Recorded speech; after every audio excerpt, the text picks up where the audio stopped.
Welcome to our last day on Media Row here in New Orleans. We have so many insane guests, but let me take you on a little tour of our set. And I'd like to just quickly say thank you to FanDuel, who has been brilliant in partnering with me for my third Super Bowl with the Up and Adam show. We've gotten better. The guest lists have gotten starrier, glitzier, glammier, and we are so excited to be part of Super Bowl here in New Orleans. Come here. Take a look at my set here. We picked images from New Orleans. We love the sport coffee. We'll get to that. John Baptiste, we'll see if he's part some of the stuff tomorrow. We've got the Drew Brees stuff. We've got Lil Wayne Carter 3 revivalist. And then I'd like to introduce you to my little friend. This is a 7-pound Lombardi trophy. I believe, I don't know the details. Is this the actual trophy, Richard, that's going to be... This is not a replica, people. This is not some Fugazi. I got tube socks in Brooklyn somewhere. This is the real Lombardi trophy that will be hoisted by either the Chiefs. Who wants the Chiefs to win? Oh, three-peat. Lovers of greatness, or the Eagles. Oh, more Eagles fans in the audience. This will be here. And let me tell you, my favorite part of Media Row is when all the big guys, the celebrities, the stars, the quarterbacks, and we have several of them today, they have to look at this over their right shoulder. CJ Stroud sat here last year while we had this on set and didn't want to look at it. Sean Payton was like doing this, wanting it, and he's well on his way, right? I want to show you our marquee today. We will have Jordan Love sitting here. Cannot wait to talk to him. Maybe Trevor Lawrence, maybe not. I think he's trying to get to town. We'll see. Kyle Hamilton, Nico Collins, Jackson Smith and Jigba, Justin Jefferson. Oh my gosh, I forgot about that. He's stopping by the show. Deebo Samuel. I heard a rumor that Tyreek Hill might want to bounce in and out. Not sure about that, but I do know that a Hall of Famer, Emmitt Smith, big-time friend of the show, will be here as well. And, I mean, outside of Jalen and Patrick, who's the big star quarterback at Super Bowl 59? Jameis Winston. Jameis Winston will be on this seat as well. I might pop my pants when I sit down. That's why I'm avoiding it. Let me grab a coffee from my friends here at Throne Sport Coffee that have also, speaking of FanDuel and this brilliant partnership that I've had with them, you guys have been fueling me. Thank you. I'm obsessed. I probably have had too much coffee, but away we go. Woo!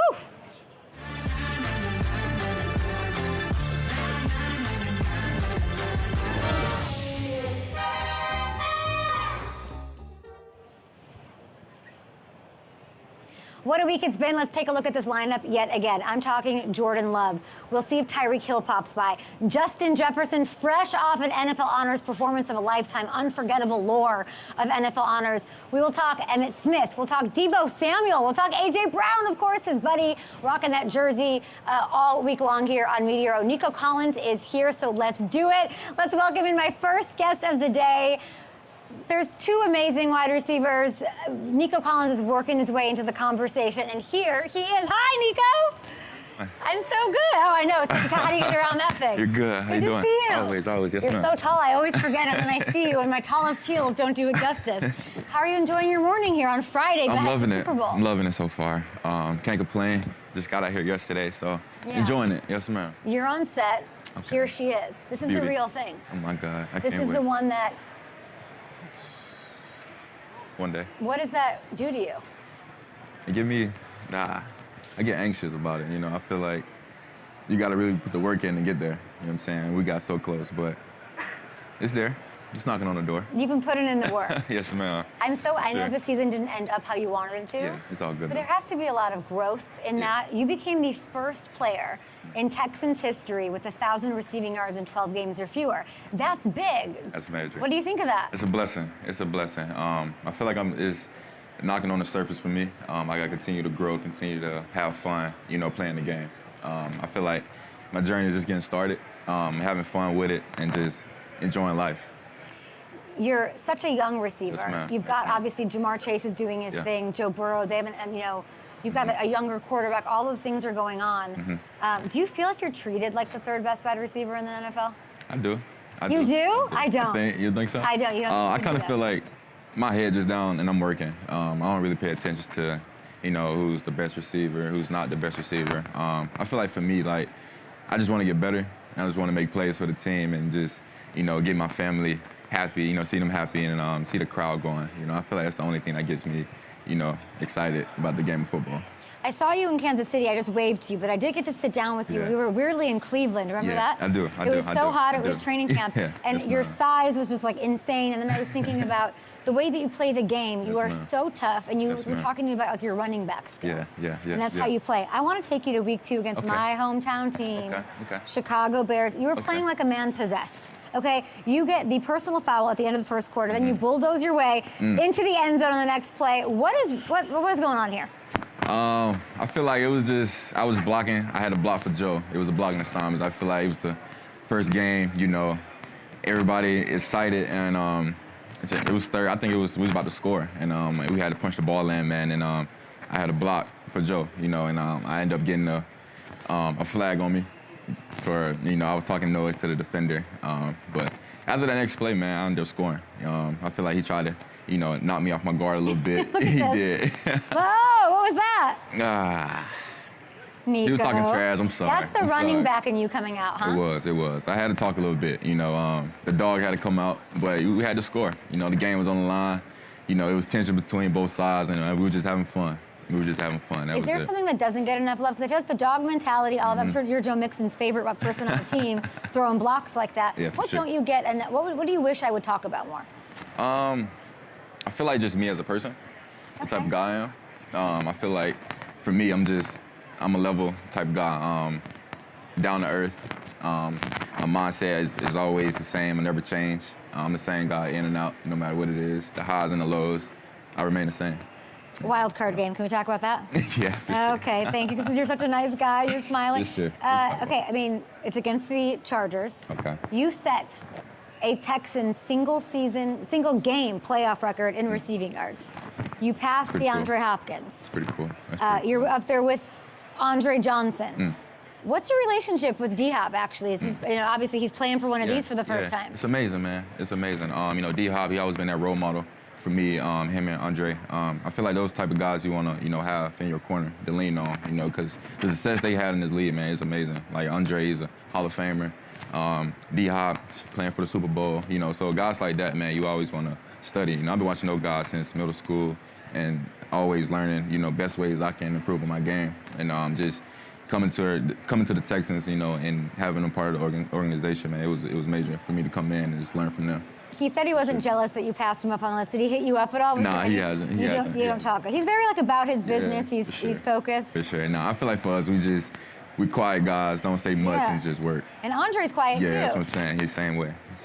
Clearly. We have a couple of Justin Jefferson will be here in a minute. A couple not quiet wide receivers joining the show. I'm so happy to spend some time with you. Ma'am. The wild card win happened to come against Jim Harbaugh. Yeah. Who was your college coach. What was that like? It was a good feeling. I missed him. I haven't seen him in a while. I haven't seen him since I left college, but it was an amazing feeling just to see him coming to the league, from Michigan. After they won a national championship, beating Ohio State. it was a great feeling seeing him, on the opposite sideline, just doing what he loved. You know what I'm saying? Just seeing him, the same guy he was when I was there. It was a great feeling. Him, Coach Herb, my strength coach, I was there. It was good just seeing them on the sideline.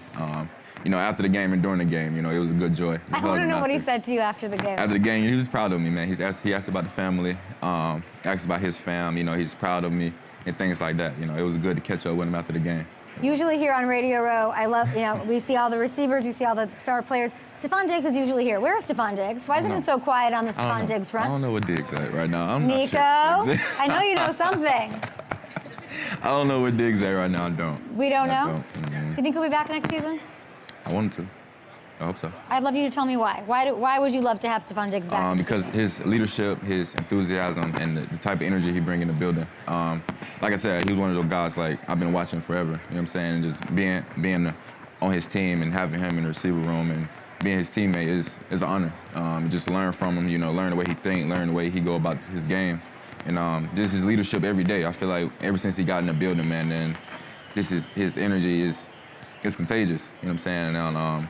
And he really gave back to us. He really, was feeding us knowledge, and it was a great experience while he was there. So I wanted him to come back for sure. What did you learn about him as he dealt with adversity this year? It's never good to be injured. Obviously, there's a lot of mental toughness that it takes. What surprised you about how Stephon handled all that? I feel like just mentally, I feel like that's the most important part. For dealing with injuries, man. When you hurt, it get lonely. You know, especially when you get hurt doing what you love and it happened, you know, just a freak accident. You know, just doing what you do daily, just running a route. It was crazy because I seen it happen. It was just like, dang. You know what I'm saying? Just a repetition, you know, running a route, and he got hurt. But I feel like it really started with the mindset and how you're going to attack your rehab and knowing, you know, you got to pick back up where you left off, you know. And it's going to get hard. It's going to get lonely at times, but I feel like you just got to remember, you know, you got to get back with the guys. You know? You were the youngest veteran I've ever met, it's crazy. I think. It's crazy. It is. How? It's crazy. What do you attest that to? I feel like I'm talking to you're like a year older than CJ Stroud? Yeah. How does that work, and how does that work? I feel like for me, it's just be able to be a student no matter what. Like, for instance, like having Steph in the room, it was big for me because I'm learning from him. I feel like for me, I'm still learning.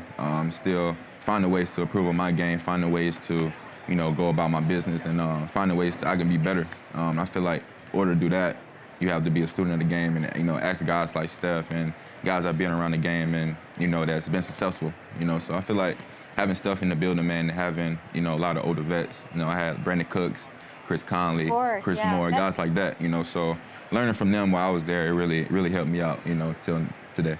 I saw you at that Chiefs game. As well. Before the game, I talked to Joe for a little bit, and then that heartbreaking thing happened to Tank Dell. Yeah. And it was people watching on TV, one thing, being there, seeing it. Yes, ma'am. Now we're removed. You know, it was the week before Christmas. Yeah. When you think about that, well, how is he? He's good. Is he? He's good. He's on the rise. Yes, ma'am. Good. Yes, I love hearing mentally, that. You know, that's a toll. You know, that's a gut punch for sure. That's what I wanted to ask you. What in your words, as you know, you're in that locker room, you're so close to him. Yeah. What is the lasting impact of that happening? I feel like it was really no emotion. We know it was just seeing it, you know, just feeling his pain and, you know, what he'd been through, just to get back. You know, like he had a rough past last year and got hurt. You know, rough off season. Yeah. Then coming back, you know, he bust his tail off. You know, seeing the work he put in every day. You know, just seeing the grind we put in. You know, in the training room, the weight room, on the field. You know, just the blood, sweat, and tears, man. Like you see the work he been putting in. You know, you can tell. When he got hurt last year, man, he was on a mission to get back, you know, get back on the field with his brothers, and boom, a freak accident happened again. But it's like you're doing it out there maybe for him now. Yeah, yes, ma'am. It was one of those, like you felt his pain when he went down. It's really one of those, you know. You don't want to see your brother go down like that. So I want to see you get a Lombardi. It was not the year C.J. Stroud wanted. Of course, injuries to a lot of these guys. Tank, Stephon Diggs, getting hit 52 times, sacked. That's not what we want to see. We don't. Jayden won Offensive Rookie of the Year last night. CJ had Offensive Rookie of the Year. Do you feel like, last question, do you feel like you guys, and CJ especially, got everybody's extra best punch in his second year? I did, but I also feel like it's more room for improvement. I feel like there's more left on the table. I feel like everybody hasn't hit that peak yet, you know. I feel like that, and that's the most exciting part about it, you know, and I feel like we're just getting started. And, you know, I can't wait for next year and, you know, get back on the field with the guys, man. You know, I miss it. With Stephon Diggs back, apparently. Diggs back, Nico Collins is here bringing this 7-pound trophy to the Houston Texans at some point. Thanks for stopping by. Enjoy Super Bowl. Thank you so much. Thank you. We'll be right back with Jordan Love after this, right on the Up and Adam Show. Emmitt Smith, Deebo Samuel, Justin Jefferson, Jameis Winston coming up.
we introduce him, please?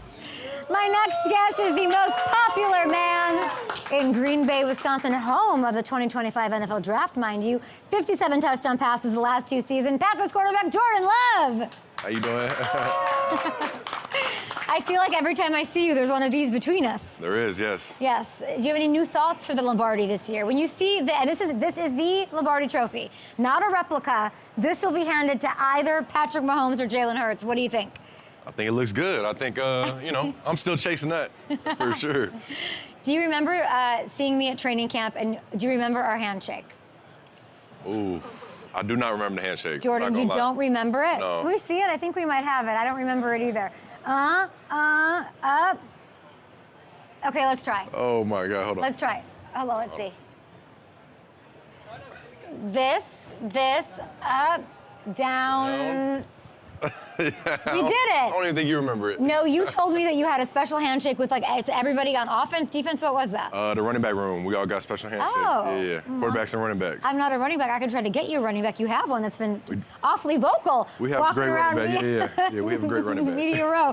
I want to give you a little trivia. Can we do that? Yeah, let's do it. I won't give you the Lombardi if you get it right. You got to earn that one, and you're well on your way.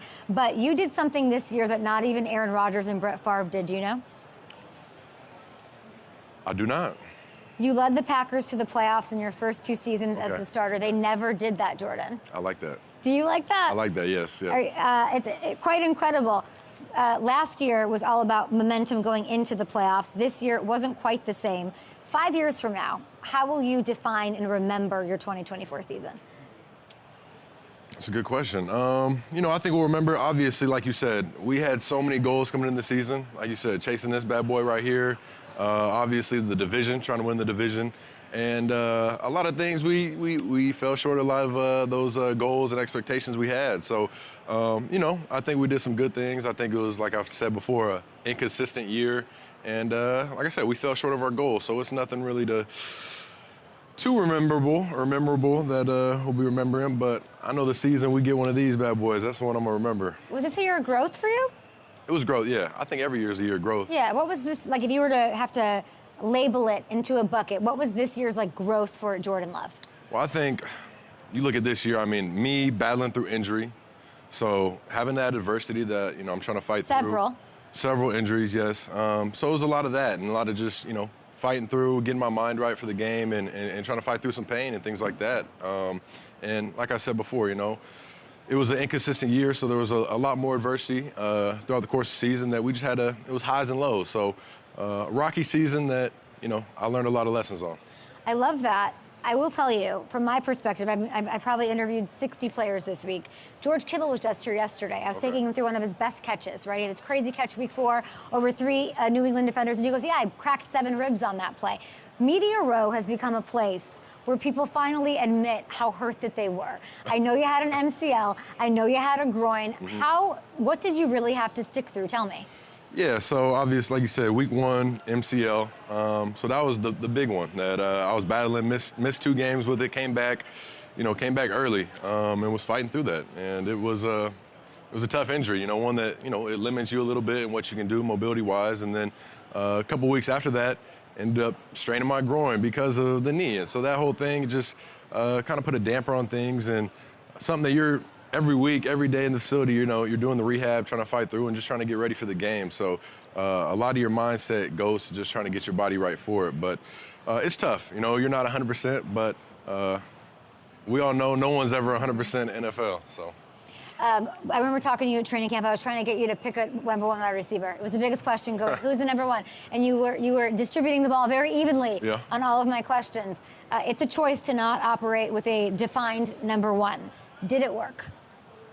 I think yes. For what we have, the guys we have in there in that receiver room, yes. I think that's the same group we had the year before, and I think it works. We have a great group, and there's definitely I think areas that we need to focus on and improve on to get better, kind of get over the hump that we hit this year, and just get more consistent, focus on the details. But I love those guys. We got a great group. I definitely think that is a group that if we keep growing and building this thing together, we can do some special things. And no one, I think, has reached our full potential yet on our offense. So there's a lot of room for growth and a lot of areas we need to improve on.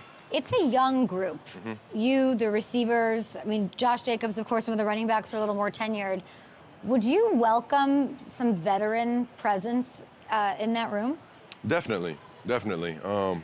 I was talking to people yesterday, but I mean, I've been saying when you add good players to a good team, I think good things will happen. Like you see, we went out and got Josh Jacobs this offseason. Phenomenal playmaker for us, and elevated our offense, took to another level. Xavier McKinney on the back end on defense. You're welcome. Yeah, there you go. Took the defense to another level. Do you want to thank me for Xavier McKinney? Thank you. Yeah, You're I heard you got him there. I'm working on Devontae Adams coming to Green Bay near you. No, so you're always going to want to add pieces. I love adding pieces, and I think, like I said, when you add those good players, it's only going to help our offense, I think, and it's got to be the right guys, right fit for the group we have, and it's all about the mindset. You want guys that's going to come in and want to win and want to, push the envelope and do all the extra things like Josh Jacobs did for us. Not having a wide receiver one, it is a choice. I don't know that you're a part of that choice, but it's a lot on you because you don't have a definition. Then you are. How does that decision, which you're saying is the right one, impact the quarterback? I mean, at the end of the day, the guys we have in the locker room going into training camp, I'm a competitor. It doesn't matter who we got, you know what I mean? We're gonna find a way. Like that's the beauty of the game is obviously every year it's new teams, faces change. You got a new draft class coming in, so you got to find ways with the guys you have in that building to do some great things and to come together and gel. So no, like I said, I love that group. They do some phenomenal things, and if we add a guy, we add a guy. If we don't, we don't. So we'll see. What if it's a guy who has my last name? I'm not mad about it. You're not mad about it. I mean, he speaks very highly of you. He truly holds you in the highest regard, Jordan. No, Devontae, that's my guy. Obviously, I was with him for a good amount of time there in Green Bay, my first couple seasons, and I know exactly what type of player he is, and phenomenal guy. Obviously, like you said, just a great guy, speaks highly. And what about as a player? I mean, would you like to repay the compliment that he paid to you every week on Up and Adams show? Your poise, the way that you handle yourself. What is it about him that makes him stick out? I mean, you see it every week. I mean, the playmaking ability that he has. When I was with him, he might have dropped 3 passes in the years that I saw him. So he's just a phenomenal receiver. Creates so much separation off the line, and that's his game. Killing guys off the line and making crazy catches and making big time plays. But he's a phenomenal receiver. When this Josh Jacobs thing happened, where he said what he said, and Josh is allowed to say that, whatever he wants, and then the receivers are kind of chirping back. What is it like for you? Like you have to jump in and say, all right, let's take this offline. Like, what is your role in that? No, it's it's. You're the boss, though. Yeah, I mean, it's tough. It's tough now when everybody's, in separate spaces. But we'll get back together, and everybody, we'll be great, And that's the fun part is things happen in the off season. So much, talk and rumors and all these different things. So we'll see who we got when we get back for OTAs and go from there. But we got a great group. All these guys, we all love each other. And great team chemistry over there. And we love to see you've got the draft coming to town. You're going to have a big off season. Is the wedding happening this off season? It is, yes. How's the wedding planning with you and Veronica? It's going great. We're excited. Tell me what you're into. Are you trying cake slices? What are we doing? We already tried that. We already did all the food tastes and everything. So can you tell me the cake flavor? We had a couple. What did we have? We had like a chocolate and vanilla mix. I think Veronica really wanted like a funfetti cake, like a sweeter one. Yeah, so we had a couple different options, but I don't know if we've planned the main one, the big, tower cake that is like the one you cut into. So I don't know if we've got that one planned yet. I feel like every groom has their one thing. Like, baby, love you, whatever you want, but like this is important to me. What's that for Jordan Love? Well, the important thing for both of us is pretty cool. Being from California, like we were like, we need an In-N-Out truck at the wedding. Let's go. Give you the Lombardi trophy for just that. That's amazing. So you're going to have one at the wedding? We're going to have an In-N-Out truck, yeah. That's breaking news here. Those guys are lucky. I love that. Another thing I remember from training camp, outside of our handshake, which I kind of forgot, when I was sitting down with Gary, he told me that you sort of put your swag into the winter warning vibes. They asked you your opinion on that. Do you have any other design stuff in the works? Like is that something that interests you? Yeah, we're working on at least 5 different uniforms for next season, and no, I'm playing. Oh my gosh, I thought we were breaking news. Everyone got really quiet on set. No, you know, it's the Green Bay Packers. That's a team of tradition and history, and you know, we don't switch a lot of things up. So I don't think much will be getting changed over there. I hope we can continue to wear those all-white uniforms. I thought they were pretty clean. So what does that look like? Do you just say, like, I'd love to wear those more? Yeah, I mean, the players say that, but I don't know how much say we have. I think we broke them out twice this last season. You're the quarterback. Yeah, we'll see. We'll see what we can do. But, you know, like I said, the Packers got that tradition. Next time I see you, it'll be in Green Bay at the draft. Hopefully you'll be around. I know that's a city that means a lot to you. I hope I get to see you. I wanted to just take your survey for the Green Bay Commission of Draft Edge. What artist do you think you should perform draft night? Any artist. Green Bay. They'll fly one in. We've had, I forget who we've had. We can have any artist you want. We might as well have Kendrick. He's doing a world tour right now. We might have Kendrick Lamar come back, perform in Green Bay. Yeah. I love that. Kendrick Lamar, I love that he can do no wrong. Yes.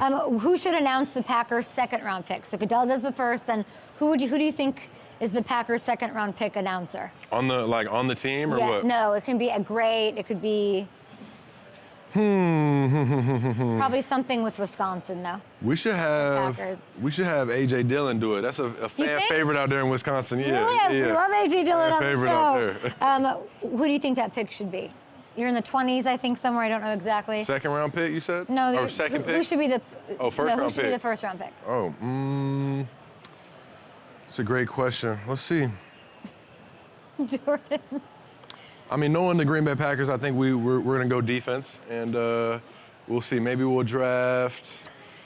I don't even know who's out there. Who is even out there? I think I got all I needed by you saying knowing the Green Bay Packers. You sound like Aaron Rodgers for saying that. I mean, defense. Yeah, we'll see. Maybe I'll be surprised. They could go both ways. I love that. I mean, I'm the GM, you know. You are. So who you think we're going to draft then? Yeah. A wide receiver. In the first round? Oh, I guess if you already have Devontae, then you maybe don't need a wide receiver in the draft. We might. I don't even know who the receivers are. What is the Jordan Love-approved #1 tourist attraction for NFL fans coming to Green Bay for the draft? Oh, I think Green Bay, everybody's going to want to try cheese curds. They're going to want to be around Lambeau, go to the Pro Shop, Titletown. Let's see. Yeah, they're going to go to Titletown, go try the cheese curds, and it's not going to be snowing, so I don't know if they can do any snow activities. But what do you do snow activities? I mean, there's an ice skating rink right there. You go ice skating? No. I was not trying to get hurt. On a car holding. But it's a cool experience over there. What is Green Bay's best kept secret eatery? Like what slaps? Angelina's. Angelina's? Yeah, What's the order? Italian. I have my own special dish over there. Pasta of love. So go try that one. Pasta of love at Angelina's. Angelina's, yeah. At Angelina's. What's in it? Yeah. It's a chicken. It's just a chicken pasta. It's pretty basic, but it's good. Are you living in Aaron Rodgers' house? No. Whatever happened with that? It's still on the market. I think it's still on the market. I'm not sure. He doesn't bother you every other day, like he hit me up. Move in this house? He hit me up, but no. I think FanDuel should rent it out as the draft house. What do you think of that?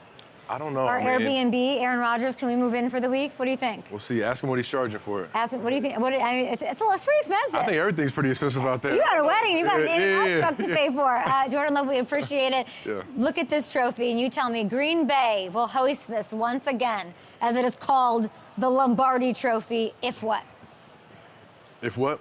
If what? What do you mean? Finish the sentence. Green Bay will host this Lombardi Trophy once more, if what? If we win the Super Bowl.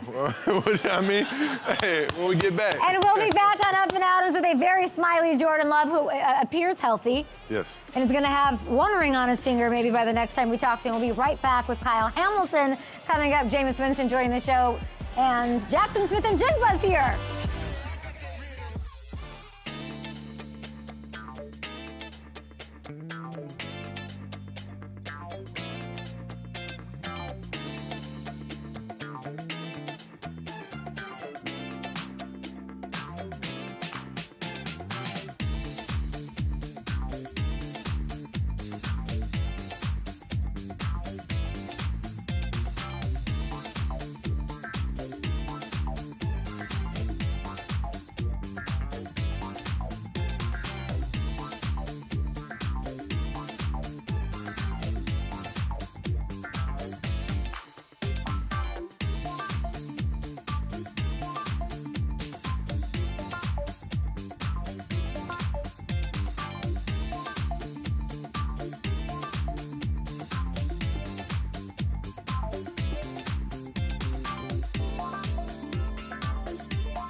My next guest, an All-Pro safety for the Baltimore Ravens, and he's a two-time Pro Bowler. He's sitting next to the real Lombardi Trophy. Kyle Hamilton, what do you think?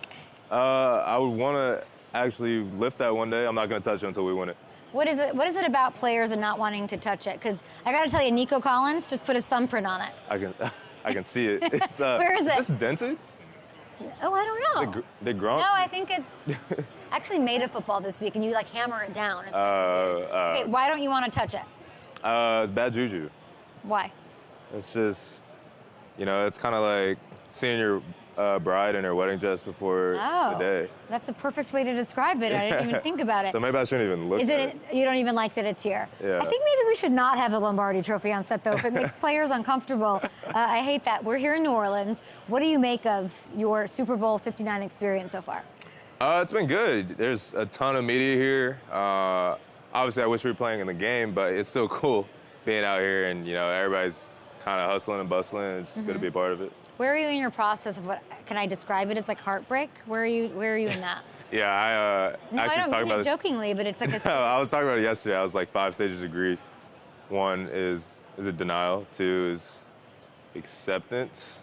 Maybe? Sound right? I don't know. We can Acceptance Google is it. last? Okay, well, I think What are I'm the at... 5 stages of denial? Well, I was grieving for a little bit, but it's on to the next now, and it is what it is. Can't do anything about it now. I think it's best everybody just move on and get ready for next season. Yeah, we're going to talk about that. Of course, you guys had a big season. You had a personal great season. You had an insane couple plays. Thank you. But I do want to say, we're here in New Orleans, a little different. You have a connection to Louisiana, of course, right? Your godmother worked for LSU. You went to LSU football camps growing up. What does New Orleans and Louisiana mean to you? It means a lot. I actually learned how to tie my shoes here. Look at this.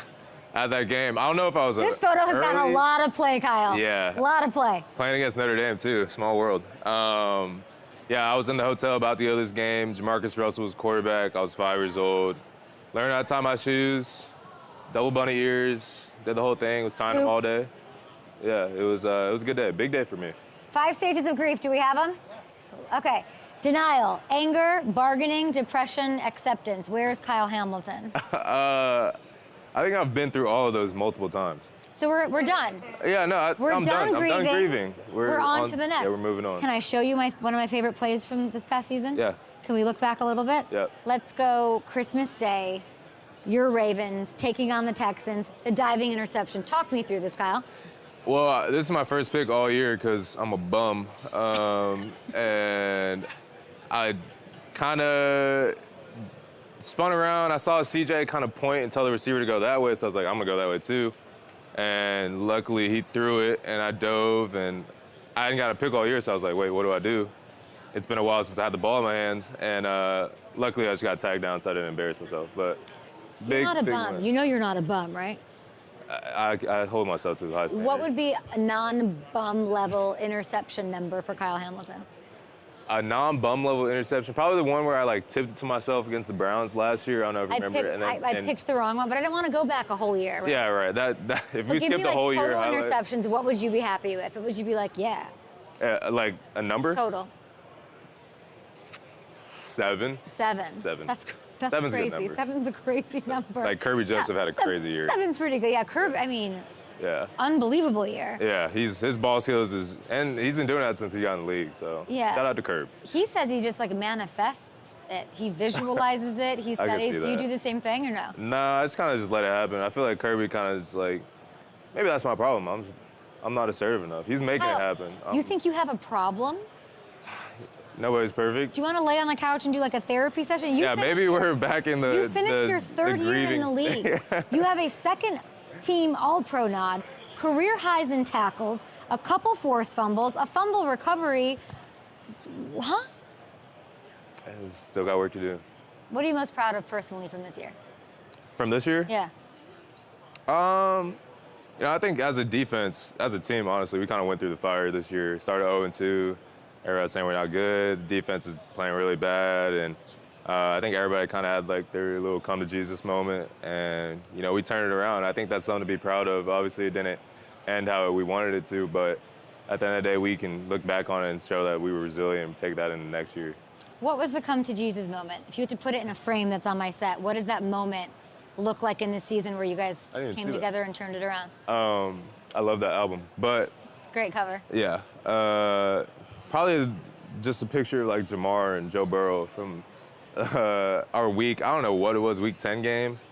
And Jamar had like 270 and like 2 touchdowns, and Joe had like 500 yards. We won, thank God, because we have Lamar Jackson. But yeah, after that game, everybody in the defense was like, look, we got to change something. So everybody Who was looked the vocal leader? Who said, like, on defense, rather? Who came and said? Our DC, Zach Orr, first year DC, and he's like, all the outside noise I don't care about. I just care about you guys and your success. So let's get it figured out, and we did. And props to him for that, for sure. So do Jamar and Joe motivate you personally? Not them, actually. Maybe. I feel like we've always just had like a sour taste in our mouth playing against the Bengals, just because like we've had bad games against them. That's props to them. You know, they've come out and played well. Those games are always fun though to be in. It kind of feels like a game outside the AFC North. It's just like we play the Browns, we play the Steelers. It's gonna look like something. I don't know why it always looks crazy when we play the Bengals, but it's pretty fun. Last night, NFL honors, Josh Allen takes it over Lamar Jackson. Mm-hmm. First thing you thought? First thing I thought was, I really don't think Lamar cares. I really think he just wants that. I'm still not going to touch it, but he wants that. You looked at it, though. Yeah, I did you look looked at it. twice. I did look at it. But I think, I was talking to Lamar this season, and I'm just like, look, he's like, I want to win a Super Bowl. I've had 2 MVPs.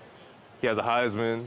Really not much more you could do other than get that. And if he doesn't care, I don't really care. So, you know, we're just trying to win a Super Bowl. You played Josh not long ago. Did you feel like he's justified in being the MVP? Yeah, I mean, he had a great year. He's probably overdue like the past however many years. He's been a great player since he's been in the league. And he actually didn't do a ton against us, but he just operated so well and, you know, had the offense grooving so well that, you know, they got the job done at the end of the day, and we didn't get enough stops. But yeah, he's deserving too. They're both just great players, and I'm giving the PC answer right now, but No, I appreciate it. But it's really what I believe. You give a really thoughtful answer, and I love talking to you. I wish you gave yourself a little more credit, but I understand why you're not, because you have the goal of the elephant in the room between us, yeah. which I appreciate. While you're here in New Orleans, you're working with Toyota. Yep. What's going on? Yeah, so I've been with Toyota for going on a year now. I drive my Tundra to work every day. I said school earlier, somewhere around here, but to work every day. And Toyota's done a great job just preparing the next generation, and they've partnered with me, Puka, Jordan Love, I think. I don't want to make that up, but we're all part of this AR technology thing where they kind of have our faces in a car, in a Land Cruiser, and allow fans the opportunity to kind of sit with us, but not actually sit with us. It's like some VR kind of thing. It's crazy, but it gives fans like an interactive experience, and pretty cool just to be involved with that. I love that. So much going on with Toyota. We're going to take a TV break. I'm going to try to... Oh, sorry? Oh, we're in a break right now, but we're still live. Don't worry, Kyle. We're not live. And then what? Can you show me that, please? Thank you. 1 minute to sound, it says, Kyle. Last one for you. If you could slide yourself into one of these defenses, would it be Fangio's or Spags for Sunday? Ooh, probably Fangio. Why? Fangio's Eagles, right? Yeah. Sorry, I'm not a You're like, if it's not Zach Orr's, I don't care. I think the Eagles kind of defense has a little bit of like a swag to them. Okay. You know, you got 2 white DBs out there balling, which is pretty cool to see. That's swaggy. Nothing says swaggy like 2 white DBs out there balling. That is true. That is true.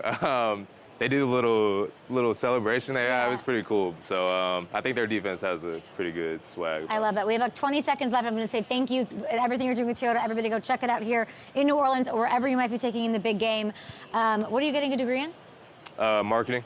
Marketing. Okay, here we go. Hey, Toyota dollars. Let's bring them over here. Thank you for stopping by. Appreciate it. I can't wait to see you. You know what? I'm not going to see you next year. You're going to play in the big game. We'll be back with Jameis Winston, Emmitt Smith, Deebo Samuel, Justin Jefferson. I think we have something like 50 guests for Media Row, and this is the one I was most excited about. It's happening right now, joined by the guy who took the Washington Commanders to the NFC Championship as a rookie, the winningest season the franchise has seen in 3 decades, older than he even is. Jayden Daniels, welcome to Up and Adams. Nice to meet you. Hey, nice to meet you. Thanks for having me. You have a very cool vibe about you, Jayden. Very calm. What have you made of this experience so far at Super Bowl? It's been wild. First one as a pro. So it's been wild. So trying to soak it all in, take everything in. Well, we have news this morning, right? Okay. 2024, you already know this. Pepsi Zero Sugar, Rookie of the Year. How does it feel, and especially when you have big stuff going on tonight for honors? It's a blessing. I mean, as many talented rookies that we had in our class to be named this, voted by the fans, it's just nothing but respect, and it's a blessing. You're not going to end the awards tonight. You're not going to end them in 5 years, in 10 years. If I were to fast forward 20 years from now and you're getting your Hall of Fame jacket, whatever, who's the first person you're going to thank? First person, my parents, both my parents, mom and dad. You know, they helped me get to this point. They sacrificed a lot for me to get here, so they're for sure getting thanked. We've got AP Offensive Rookie of the Year. That's going to follow. When you look back at this season, if I had to put in one of these picture frames I have back here, you see Okay. Drew Brees I and do. Champagne. I do. What is the photo from your rookie season that you'd want framed? I would probably say me smiling. That like the NFL has me smiling after we beat Tampa Bay. Like when I had the Band-Aid on my Your first face cut, was bleeding. yeah. It was crazy. That's the picture right there. Why that one? Because first time, and what was it, 2 decades they won a playoff game. I think that just sums up everything that happened, and for the season that we had, and obviously the fan base and how joyful and excited they were for that. What does this fan base mean to you right now? It means a lot. Just how they embrace me, how they embrace my family, and really how they embrace this whole new team. And, you know, they show out and show up every week. I was there in August. It had to be 1,000,000 degrees. So none of the fans out there are complaining because you guys are out there running drills. I got to watch you. The ball never hit the ground. It was insane. And everybody talks about your poise, sort of how you are, and you can't be rattled. You're unflappable. People compare you to Joe Burrow, who was just on the set. Do you feel like that's your greatest strength? I think so. I think it just plays a part of just who I am, and, you know, staying even-keeled. And when other people are looking at me, they know, like, I'm the same no matter what's going on. I remember being at camp, and you were undeniable, right? You were the rookie. You were going to inherit the kingdom. And DQ was like, "Kay, you're not talking to him." He shut you down? Yeah. I said, I don't want to interview him. I'd like to say hello. And he said, "You're not talking to him. He's not the starter." Okay. He said he's not number one on the depth I had chart. to earn talking to you. You tell me. That's what it sounds like. Well, how was it in training camp? I think I sort of want you to maybe just reflect on how this team handled that situation. Like you said, I had to earn everything. It was nothing given. I wasn't a captain. I wasn't a leader. I wasn't part of the leadership group. I had to earn that. I had to earn the starting role. So for me, I was just like, hey, they really treated me like a player, but essentially like I was a rookie still. Do you think that was the right way to do it, looking back? For sure. Why? I mean, I wanted to earn everything. I wanted to earn the respect of the coaches, my teammates, because, I mean, if they just came in and handed me everything, you know, I wouldn't have felt right with that, you know, because there's guys that been in the league for 10-plus years. I had to earn the right to talk trash to Bobby and, you know, just earn the right through my play. You're not talking trash to Bobby. 100%. Tell me about that. That's like a big brother to me. So it's like a big brother, little brother dynamic. But, you know, I still give him trash. I still talk trash to him. Well, we challenge each other. So I think that's probably the biggest thing and the best thing in our relationship. Does he give you any books to read, or does he give you? He said I don't read books. So I told him that I do read books. Oh. But, you know, allegedly he said I don't read books. What's the one thing you've sort of, maybe a specific thing you've picked off of him? How he takes care of his body. It was one time that we got back late and from a game, and he was like, hey, let's go get in the cold tub. And it's probably like 2 o'clock in the morning. 2 in the morning, Yeah. Everybody got to the facility and went home?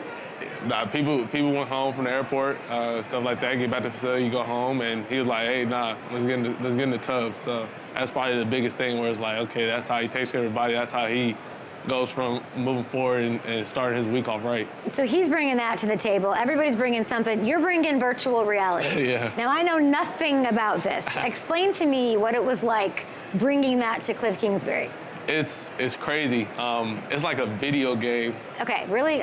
With real human Explain it to movement. an old lady. So it's literally like a headset. It's a headset, so it's a VR headset, and it's essentially like a video game, but like it's realistic because the movements are like real movements that they're doing. So I wish I had it on me so I could show you, But, you know, if you come back training camp, I got you. maybe they'll let me talk to you this time after you took your team to the second to last game of the year. How does it help you? Like, what would be your sell to explain why VR has maybe impacted your success your rookie year? I think you don't get a lot of reps throughout the week, especially later on in the year. So you could literally just sit there for like 45 minutes, an hour, and have no stress on your body.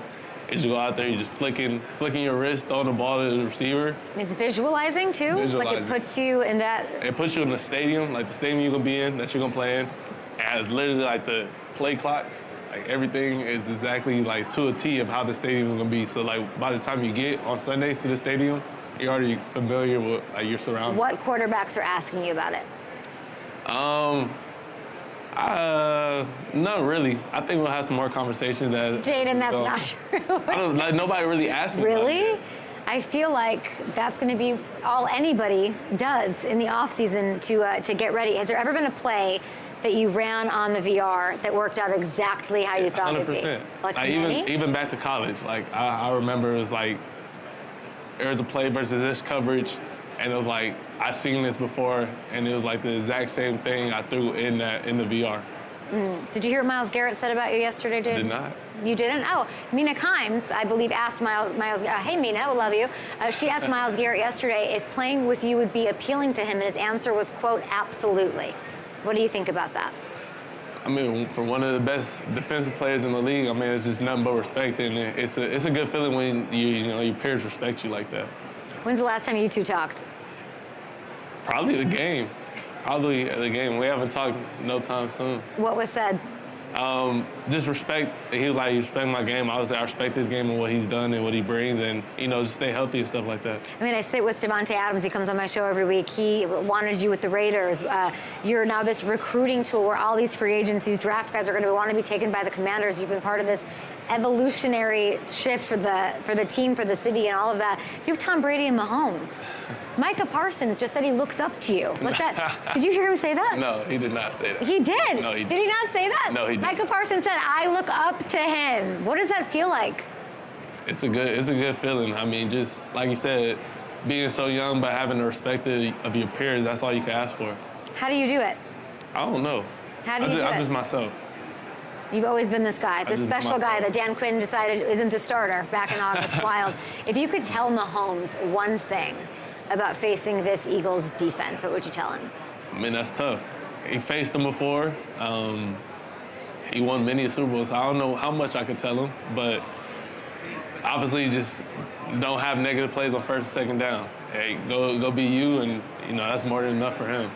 You keep your cool together. I'm curious if you'll do it when O's the Mentalist comes up here. Okay, can we have him come up here and play a little come on. Okay, there we go. Yes, Sport Coffee, baby. Woo, cheers to you. All the time. Patrick sends this to me. Shout out to my boy Dougie Schulman. Also, Jayden is so funny. We met backstage. We did. And I performed at a show for his mom 3 weeks ago. She saw me. She is backstage. Mom is backstage. Amazing. And I told him that this has been such an electric season that I think the entire country, the entire world has been watching. Woo, Jayden! I think the greatest rookie season of all time. I mean, no joke.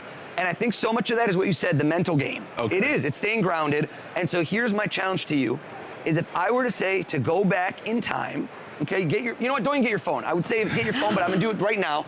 And if you were to go back and look through people you've got history with, people that go back with you a ways, and to stop and land on one person that I don't even know why, or if you know why, they popped in your head. Can you see that person's face?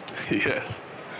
If I got your mom back here and had her stand right here, do you think she would instantly guess who you picked, or not even your mom? No, not even. How could I know something mom didn't know? I don't know. All right, and then let's take it one step further. Think of this person's first name. Okay. And I want you to count the letters. It's a guy, am I right? Yeah. You would have smiled more if it was a girl. Count how many letters are in this guy's name to yourself. I got it. See, he did it fast. See that? No play fake. He did it fast. Short name. Short name. Short name. Short name. So I watched him. 4 And letters? he doubled up. I don't think 4 letters. Oh. No, he's fast. Jayden Daniels, come on. I think it was longer. Okay. And sometimes when there's 2 letters of this, look this way at me. I'm debating whether it's 5, 6, or 7. 6. Is it 6 letters? 5. It's 5? 5. See, it's not a magic trick. I'm watching for reactions. All right. If you were to get this person on the phone and tell him one word that only you two would know, like a code word, Oh, something. gosh. All right, hold up. Oh gosh. Think of the first name. Starts with a D. Does it start with a D? Yeah, Jayden, how is he doing it? I don't know. Close your eyes. Show everybody. Okay. Okay. I was backstage with Micah Parsons. Micah Parsons goes, you hacked into my phone or you hacked into my social. I go, I hacked into your brain. Open your eyes. What is this guy's first name? DeVell. DeVell. How? How could he know? Did mom tell him you think, Jayden? No way? And you know what? Watch this, watch this. Imagine DeVell's right here. How long you go back? Where do you know each other from? High school, freshman year high school. Freshman year high school. Oh, gosh. And you looked at him and you thought of it exactly right now, of one word you could say to him that would have a meaning to you and him and nobody else could know. Can you see it right now in your head? Yes. And imagine, look me in the eyes, and imagine you shake my hand. Right there, LeBron? LeBron with an A. No way. There's no way, bro. No. How? Jayden, what do you think? Hold on. I don't Hold know. on. There's Jayden no way. is speechless. No. There's no way. Does it freak you out? Does That it was freak crazy. you out? That's insane. Oh, how did you do that?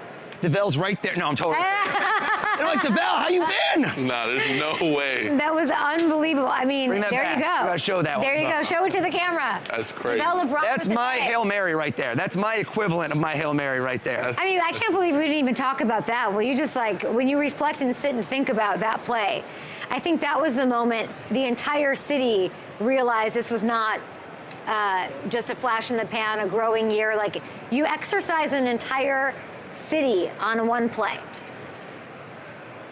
Yeah, I mean, I don't know. I was like, that's just crazy. Like, I didn't even, my reaction was so late because I was like still trying to process what happened. And you just see the whole stadium, like everybody's like happy, erupted, like everybody stayed. It was packed. So, You didn't practice that on VR, did you? nah, No. not at all. I practiced that. We practiced that in practice though.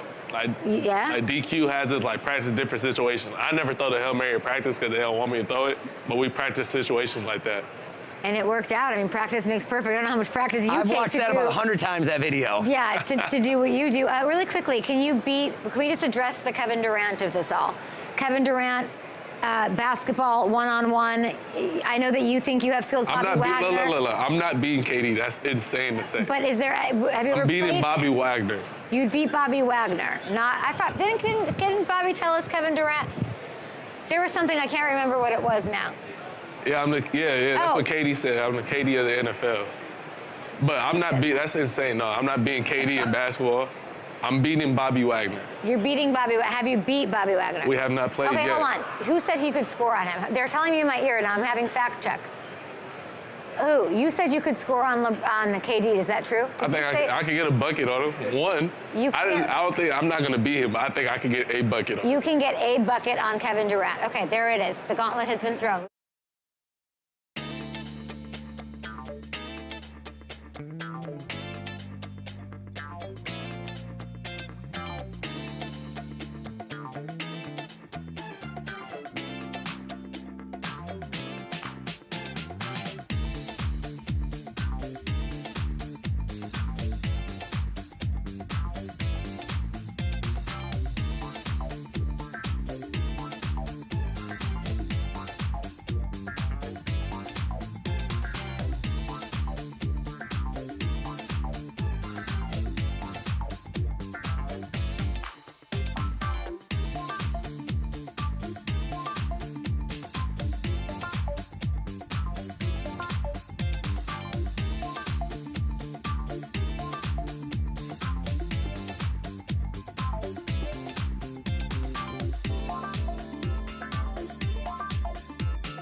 New Orleans Super Bowl 59, Eagles, Chiefs. Joining me right now is a pair of Seahawks.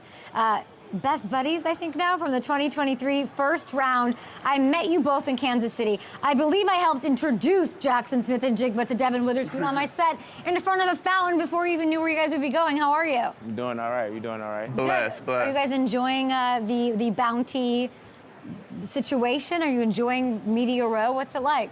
It's different than what I thought it was gonna be. What do you mean? It's a lot of. Every show is basically in here, so it's crazy. But I think it's good though. Deb, do you walk around and say, "I heard what you said about me"? I heard what you said. Any of that going on? Nah, not yet. Everyone's Hopefully good not. to you? Yeah, everybody been cool. So. They should be. JSN, look at this.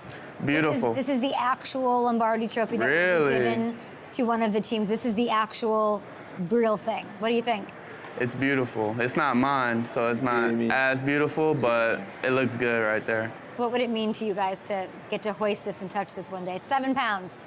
I couldn't even describe the feeling.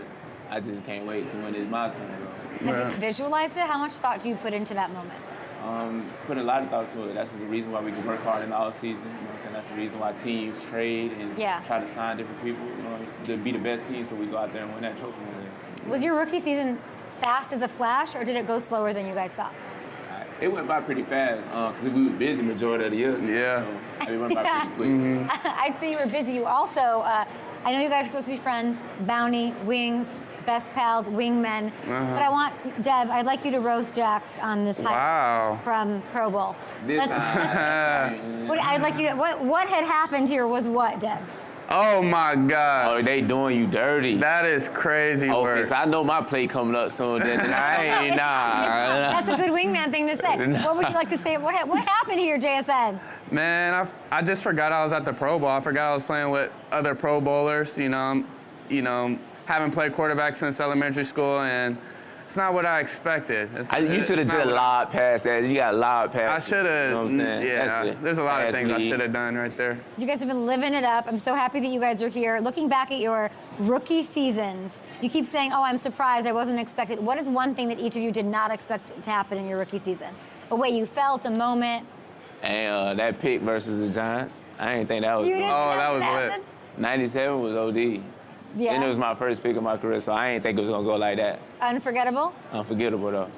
How did it make you feel? What do you remember about it? I wish we had it queued up. What do you got? I remember just crossing the field and running to the end zone. Yeah. And me and my teammates meet me down on the sideline. That's one thing I remember. You're showing all the teeth talking about that. What about you, Jason? What did you not expect about your rookie year? What did I not expect? What was a surprise? What was a surprise? I mean, really just the fan base, 12s. I mean, they're crazy out there in Seattle. I'm from Texas, went to Ohio State. The Pacific Northwest, never been there. And, once I'm there, just the fan base and how much they care, the culture, how much they love football is great. Who do the fans love more? I think it was about equal. If they love the Seahawks, they love both of us. Yeah. So Who gets the best of who in one-on-ones? It's about 50-50. You guys don't even look at each other. It's about 50-50. You know what I'm saying? It could be 51-49. I ain't gonna let you. My way then. My way. I'm gonna let you know which one it is. Rock, paper, scissors. It could be 50. What's up? What's up? Rock, paper, scissors, shoot. Yes. Right. Come on. Come on now. Wow, you guys are really locked in. So this isn't just a bounty partnership. We know it's an amazing one. You guys are each other's wingmen. It sounds like and feels like you guys are really like besties. Nah, I think that's. What's the deal? We just embrace each other. You know what I'm saying? We came here at the same time, both in the first round. And we knew what we had to do when we stepped foot in that building, so it was easy. Please do. Get it closer to Thank you. Go ahead, you eat your wings, enjoy your time. So what were you saying? Sorry, Deb. We just embrace each other. We both went first round to the same place. I watched this film, in college because I wanted to play against them. You know what I'm saying? Because they was going to be the most lead-ready receivers at Old State. But we just embraced each other when we first got there, and it's been like that ever since. I love that. I've never met Mike McDonald. I know he's, a Shanahan killer. I know he's a defensive guy.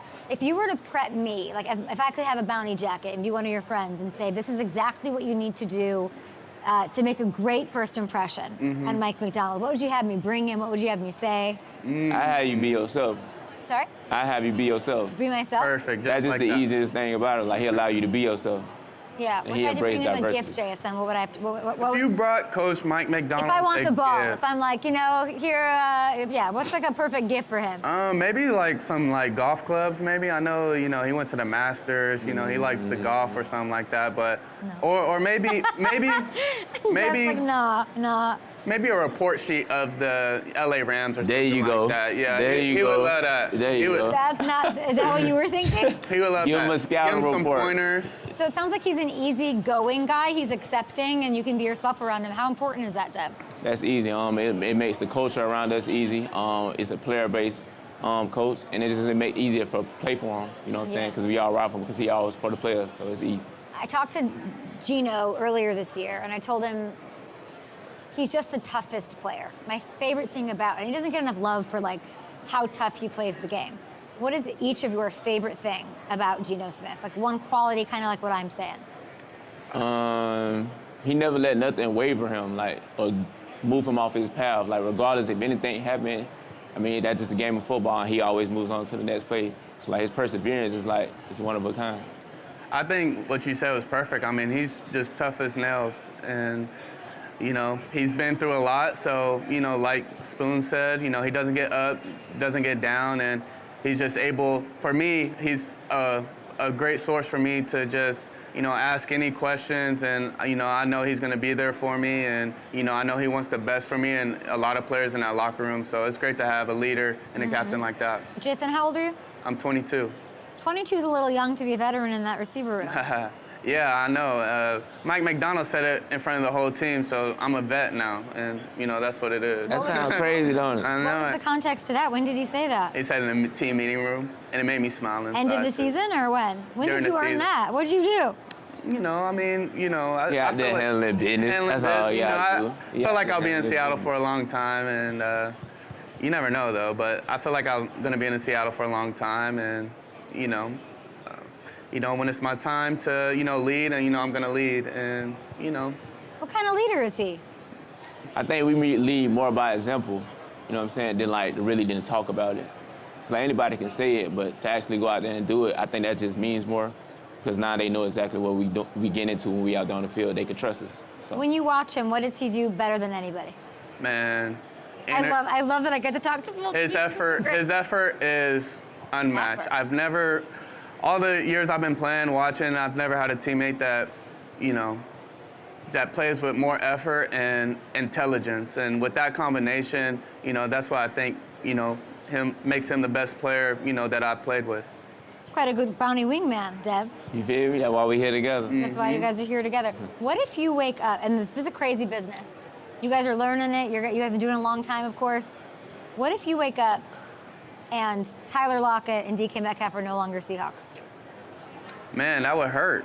That would hurt. I mean, those are two leaders. Have a staple in Seattle, and that would hurt. It wouldn't feel right. Yeah. It just wouldn't. It'd be like something ain't right. Right. Something just feels off. Mm-hmm. But it feels like that's a possibility. Like there's all this uncertainty. I know you guys are hearing it. Like. Don't listen to everything. Don't listen to everything? Right. That's good to hear. I can't picture, just Tyler Lockett's been there so long, such a great leader. Even just thinking like DK Metcalf in another uniform, it kind of the math doesn't math for me. Yeah, it wouldn't even look right. It wouldn't look right. Yeah, but if need be, you could be a leader. You already are, apparently. Yeah. I'd like to know when Mike McDonald said that. Was it in the first half of the season, second half? They're in the middle of the season. Really? I want to say right That's in the middle. insane. That's amazing. Yeah, that's a test to my teammates, Tyler Lockett and DK Metcalf, really just learning from them, and, just Coach Mike McDonald in the front office just allowing me to be myself, and, I love the game, and I feel like my teammates can feel that, and, I'm going to give everything, to this organization to, get one of those. Spoon, is there anything you're working on this offseason, as far as improvement, or anything that you want to maybe tell your fans that you're most proud of from this year as far as how you showed out, outside of that Giants interception that gave me all those teeth? Yeah, that was 2 years ago. Yeah. But I just think I just need to focus on put on some more armor, just getting a little bit bigger and faster, so I can protect myself when I'm not there, because I only play one way, and that's the only way I know how to play. So I just want to put on some armor and protect myself while I'm out there. Is that wings and bounty have anything to do with that? What are you guys doing with bounty here at the Super Bowl? You know what I'm saying? We just representing, you know, you can't have football without wings. Can't have wings without bounty. You know what I'm saying? making So, sure we super clean. You know what I'm saying? We at just all trying to times. make sure we all right out here. You can't have Spoon without JSN, JSN without Spoon. You feel me? When is the podcast starting? What are we doing with Ooh, this? That's something we gotta Bounty get can into. sponsor it. Yeah. Coming soon. Coming soon. Can't give you no dates, Nah, but I ain't got no ETA on it, though. No, I wanted to play a quick game with you guys if we could. I'm going to give this to you guys. We're going to play a little offense or defense. On these paddles, you guys have two options. You're representing not only bounty, but also the entire Seahawks, both units, okay? Who gets the wins here, offense or defense? Let's do this. I think I have a list here. Better off-field style. Make your case. offense. I mean, you got myself, one, and then you got DK Metcalf, then you got Geno Smith. Oh, okay. Geno might be the best dressed guy in the league. You know what I'm saying? Like, we got too much fire. And then you got Tyler Lockett coming in with those incredible suits. What? He got crazy. the long coat on, be about And then you got 20 feet on him. And then you got Reek Woolen on the other side. It's just like, Yeah, Who you Reed. got on nah, defense? I don't want to do that. I don't want to do that. Chinna, you feel me? We got a couple guys, though. I don't know. I honestly think Geno might have been robbed for GQ's style of the year. Oh yeah, he puts it He on. cares so much about it. I love his outfits. Well, how about better dancers? Who's got better dancing? Oh, defense for sure. I That love just, you defense. know what I'm saying? That just come with it. You got to be able to groove out there on that field. I'm a D lineman, get out there from the DBs to the line. That's just a defensive thing. Who's right the best dancer on defense? there. Best dancer on defense? I'll probably go, I don't know. If it ain't me, somebody Gotta capping. be you, Spoon. Take If it ain't me, somebody Take it.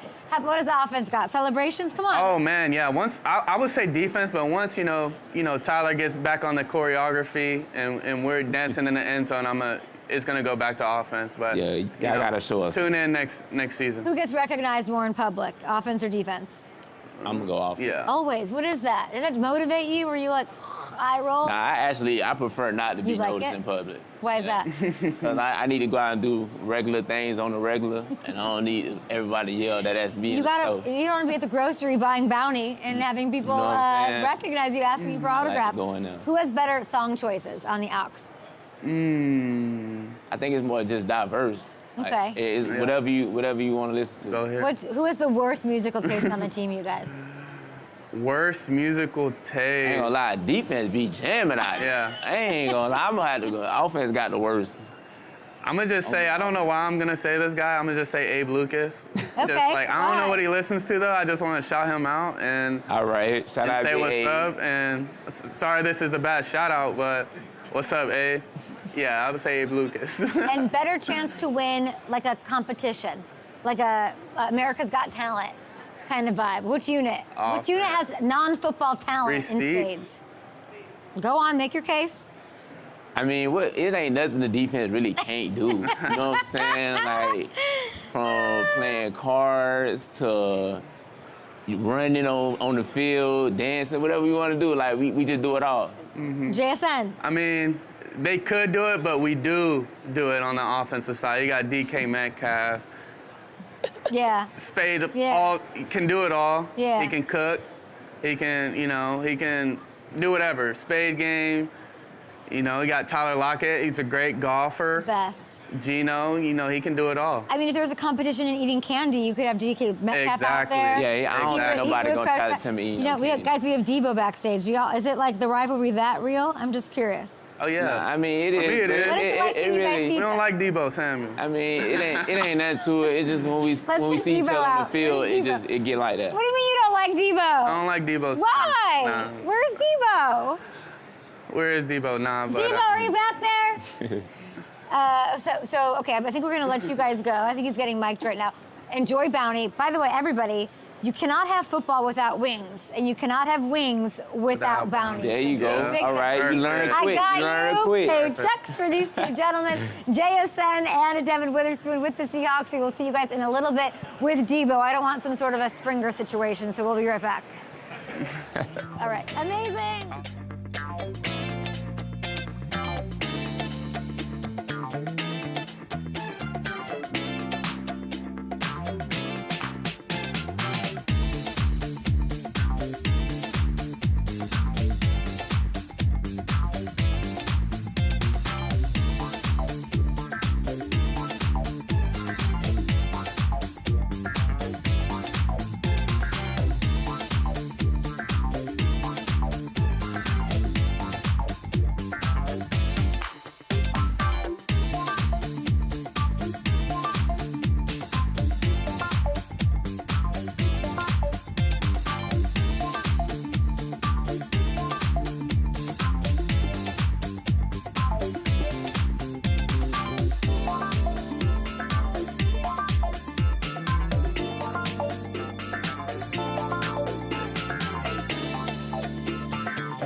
I have to tell you, this is one of my favorite people that I've ever met in my many years in the NFL. He is a friend, an all-pro, Pro Bowler, and now a show host. Deebo Samuel, how are you? Good, how you doing? Amazing. You were just telling me that, you know, last year you came on my show, and thank you for the time. For sure. And you would wake up at 8 in the morning and do my poor show, and now you have your own show, Cleats and Convos. Congratulations. Appreciate it, I appreciate it. Bleacher Report, you're killing it. A little bit, just a little bit. Tell me what that's like. What's it like to be more in the media? And you're welcome for the reps in the morning. It was. You know, it's a learning experience. That was my first one, for sure. But overall, it was fun. It's not too fun when you're not winning as much as you want to win, and you got to wake up and talk about all the do's and don'ts and the wins and losses, how you lost. But overall, it was fun for sure. Does it keep you accountable in a way? Like you know you're gonna have to talk about it. I wake up, I'm like, bro, I do not want to do this, but I'm like, I got to do it. Like let's get to it, make the best out of it. Like the season was. I feel like sometimes, I will say this: you came on my show, and it wasn't always pretty. There's adversity you face. There's storylines. There's bad games, and a lot of guys would cancel. And you did not cancel. You would do it from the facility. You do it from home. You do it with your son. And I just give you a lot of credit for that. Not everybody does that, Deebo. Appreciate you. Yeah. Do you see this shiny little thing next to me? Yeah, I need one of those. Talk to her. I see you soon. Are you heartbroken this year? How is it different from losing a Super Bowl than just didn't go your way this year? So you know what's crazy? In 2019, when we lost the Super Bowl, we didn't make the playoffs the following year. That's when COVID hit. And this last year we made the Super Bowl. This year we didn't make the playoffs. So I'm like, is this what happens? Like, does it feel that way? I mean, look, it happened twice. So not making the playoffs has been extremely weird to me. We started when the last game was over. It's just like I've never been in a position just to look back and just watch football like the past 3 Sundays and be like, yeah, it's not us. What was the biggest moment of personal adversity this year for you that you had to fight through? I went through a lot. Still want to be the player that I know I'm capable of being, but the opportunities was just not as big as I wanted them to be, and then we wasn't winning on top of that. So, I'm like one of the biggest losers ever. Like, I hate losing. Like, you're a bad loser? Yeah, I'm a bad loser, especially when, you're so used to winning a lot. Being in a position to be fighting for a championship every year, and it's just like this past season, it's just like, all right, next game, this is going to be the game that we take over and then just put a streak together and then, like, we'll win 1 and lose 2. Did you think in those weeks where you, like, we're coming out, we're winning this game, yes, it just didn't happen? 100%, yes. So then what are you left when you're in the locker room after? You're like, how after that happened? It sounds like a penny drop in there. Like, it's just complete silence because everybody feel the same way. Because we in the locker room, like, before the game all week long, our energy is never going to change. But is the confidence real? Because there's... Yes, 100%. The confidence was like the boombox. That was all. That wasn't getting up off the mat. It's not you fake. thought I'm winning this game. Nothing we do is fraud. Nothing we do is fake. We don't put on a show for nobody. This is just what we do. Yeah. And, like, being on this team, like, our confidence got to be through the roof with, what we've been through and how we approach the game and all the situations we done been through and played for 2 of these trophies. So it's not fake. It's actually, like, they really just get out there for sure. You're probably unpacking all of it. Did you learn something about yourself this year? A man, a leader, a dad, a teammate? Definitely a team, a leader for sure. Okay. What did you learn about leadership this year, Deebo? It be days where I walk in the building and I just be like, bro, like, Jesus, like, help me, like, to this point. But then I walk in my room and I see Jacob Cowing and Ricky Parcell, and I'm just like, you know what? I can't go in here and be this guy. Because at the end of the day, I want to be the best leader I can for them because I know, like, I tell them both every day. Like, I see them out there, I see them in the meeting room. It's like, bro, like, you two, like, you boys got what it takes to be what the league need for us, like a player. And you know, Jacob Cowan's the dad, so we talk about those situations as well. But them two young guys, like, they gonna be special. Like, they're gonna be real special. Deebo, I don't know that people see you as a leader. I'm glad that you're I think people don't see you that way. Is that maybe one of your biggest misunderstandings and misconceptions? You know, I think people don't understand you. I don't think people understand you. It's just the love that I have for the game. I'm not like a big rah-rah guy that get in front of the team and like let's da-da-da-da-da. I'm really a guy to put the pads on, let's go to work and like, you know, if I see some things that I know you don't do and you do, then I'd be like, yo, bro, like, I ain't never seen you do this before. Like, where does this come from, you know? This wave you're talking about and how hard it is, does it put into perspective how insane what the Chiefs are doing is? They good. They really good. They really good now. Like not exactly a hot really, really, really consistent team for sure. Yeah, is that like the hardest thing, right? Consistency, because that's what you're saying, basically. Yeah, it's definitely hard, but I mean they don't got a problem with it. Yeah. Can I show you something from last year that I loved? Yeah, sure. Take a look at that monitor, Mike. Deebo Samuel on the Up and Adam Show. We love this. This is one of my favorite touchdowns of this entire season, okay? How the heck did you score on this play? Man, I swear, if you see me, I'm like getting ready to go down, but I just was like, yo, they not tackling me, and I just stayed up. Like right here, I'm just like playing with the ball. You got hit by 1, 2, 3 different players at the 7-yard line, and you ran right over Jalen and Javon Holland. Make the math in the Deebo world for me. What was this? It's the will that want to score. The will that want to score. I've talked about your friendship with A.J. Brown with you a lot on my show, a bunch in your past. That's your guy. I'm sure that you knew in putting on the Eagles I wasn't tripping about what nobody had to say. Well, you knew you were going to get blowback. Why was it important for you to wear? It's just this is the support that I have for him. You know, we still talk twice a week. You know, whether he having one of these roller coaster weeks, I'm having one of these. So we's always, you know, been there for each other. You know, like when we in the funk, like you like, bro, like it ain't going the way I wanted to go. He's like, bro, you just stay patient. This is that and the third. It's those kind of conversations. It's never like, yeah, bro, da-da-da-da-da. Like we talk about like real life things that's really going on. What do you two bond over? Like, what's the connective? It's really the game. And you know, he loves my son. Like he always asking where's little DJ at. He's running around crazy somewhere. And you know, he got a son now. I didn't know that. Yeah, he got a son now. I know about that, but yeah, he got a son now. And what kind of dad is he? Man, really? Jay's a great father to both of his kids for sure. Do you bond ever over? I look at you guys in your situations. Brock doesn't get credit, gets dragged. Don't extend him, he sucks. Jalen criticism, all the same thing. Do you two ever bond over, talk about that? See, we don't too much get in. Not that, we don't too much it's get in. It's a real life friendship. Yeah, this is like a real life friendship. We're not here to be like, yo, Jalen this, Brock this. Like that's not what we do. I gotta tell you, I had Fred Warner here. I had George Kittle. This Myles Garrett thing is taking over.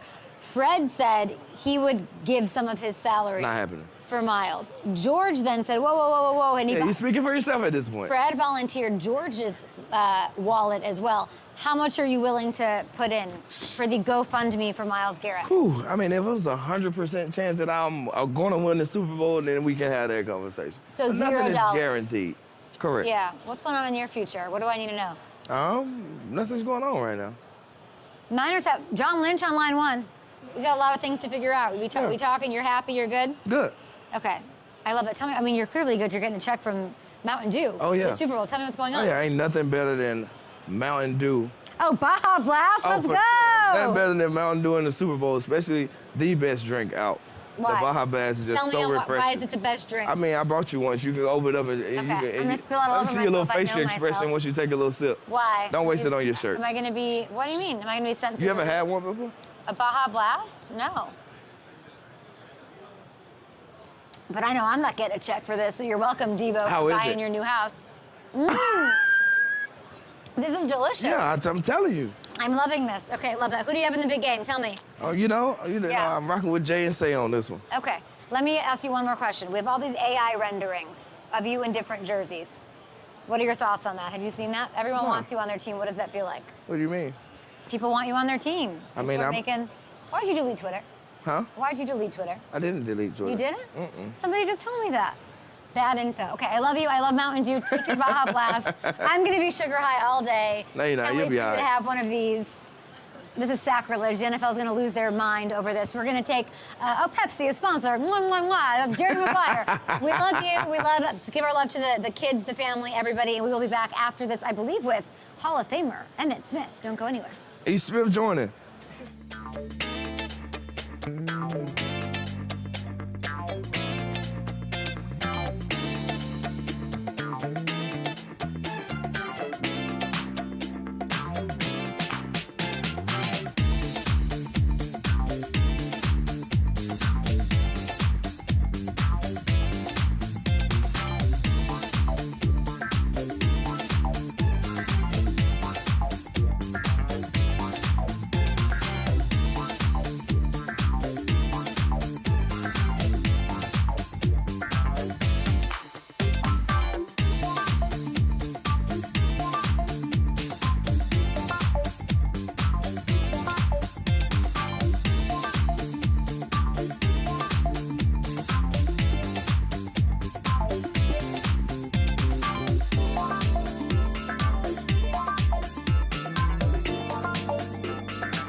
I wish we never went to break because the best stuff happens outside of it. This is a 3-time Super Bowl champion. I said, yeah, you know a thing or two about this? Emmitt Smith goes, yep, I have 3. This is no big deal to you, huh? Not today, it's not. Not today, it's not. You, my friend, have done a lot of things right in your career, but it sounds like you were doing New Orleans in the best way. You had a full night's sleep. Yep. You had a great Not quite dinner. a full night. Oh, okay. Only 5. Oh. 5 hours. Yeah, 5's not great. Where did you go to dinner? Last night I went to Chris Stapleton concert. Amazing. And so it ended around 11:30, so I made it back in time enough to get to sleep and get up at this morning about 6 o'clock. So you skipped the NFL honors fuss, but there was fuss last night because it was announced that the next class of legends are joining you in the gold jacket world. Sterling Sharp I am finally getting in. I'm so excited for Sterling. What Such a good guy, great football player, and long overdue. So is Eric Allen, long overdue. Gates, Jared Allen. I mean, these are Hall of Fame type players, but Sterling, he should have been here a long time ago. Emmitt, what do you remember about your battles with him? Well, Brett Favre and Sterling that was a heck of a combination. But Sterling made things look so easy. He really did. Great golfer too, by the way. Great golf. Okay, tell me about his golf game. His golf game is, I mean, he's a single-digit handicap now. I mean, really, he plays great golf. There are a lot of nods in the audience. He's finally in. I have to ask you, should there be, you're giving him a lot of praise. Should there be a super Hall of Fame, like an elite level Hall of Fame for people who are undefeated against Hall of Famers? Because you're 4-0 against Sterling. That wouldn't be a bad idea. But no, nonetheless, I mean, he's on a team that he can never get cut from. And he's in a place where he's going to be immortalized forever, along with his brother Shannon, right where they both deserve to be. And so I'm happy for Sterling. He's a great guy, and I'm just excited. I can't wait to see him. I talked to you back in September with Narcan as well, and we were talking about one of the finalists, Eli Manning.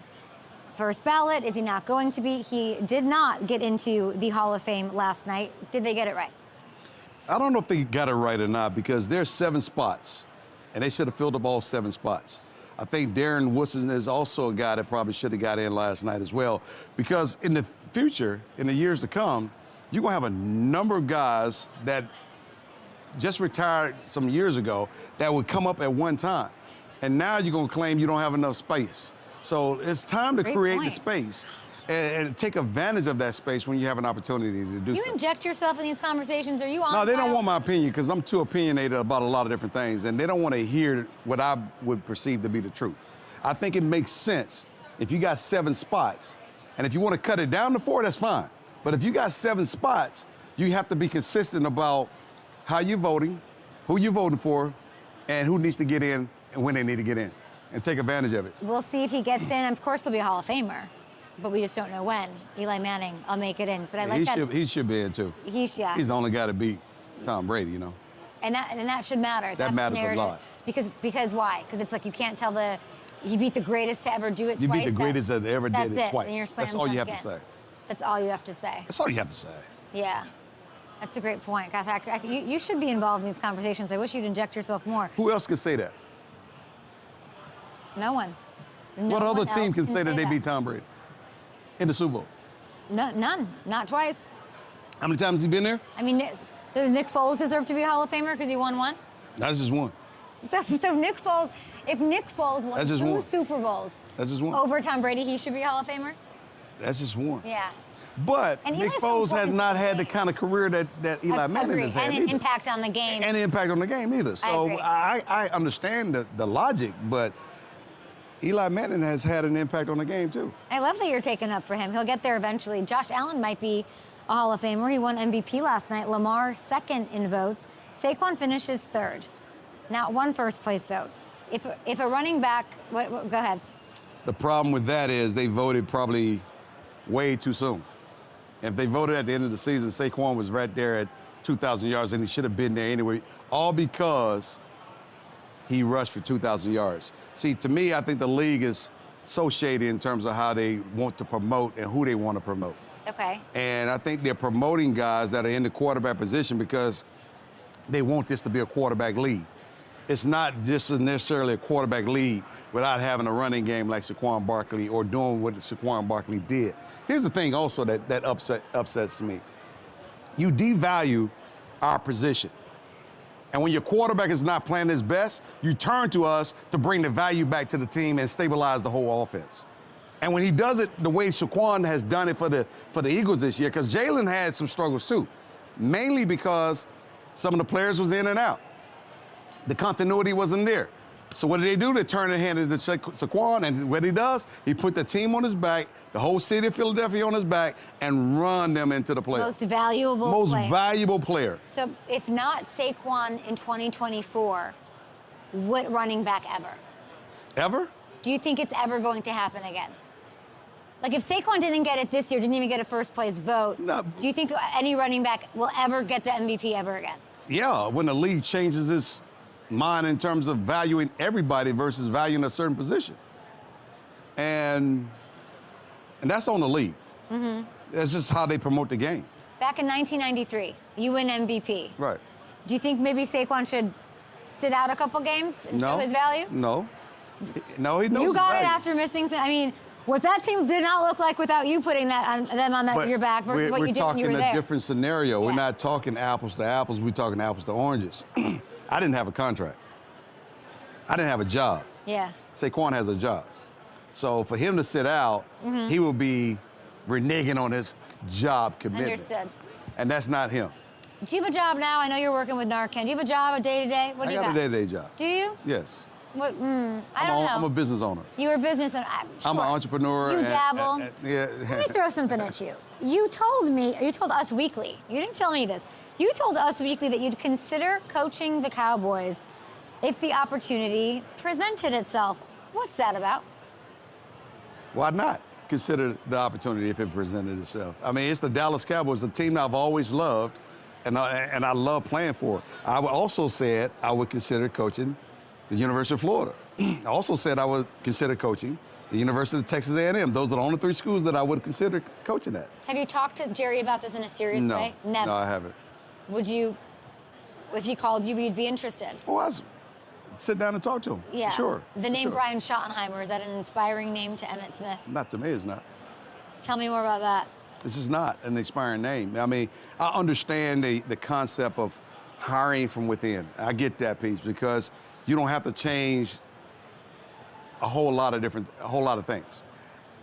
The question I have is, where's the commitment to what is it that the Cowboys want to become, and how soon can we get to that commitment?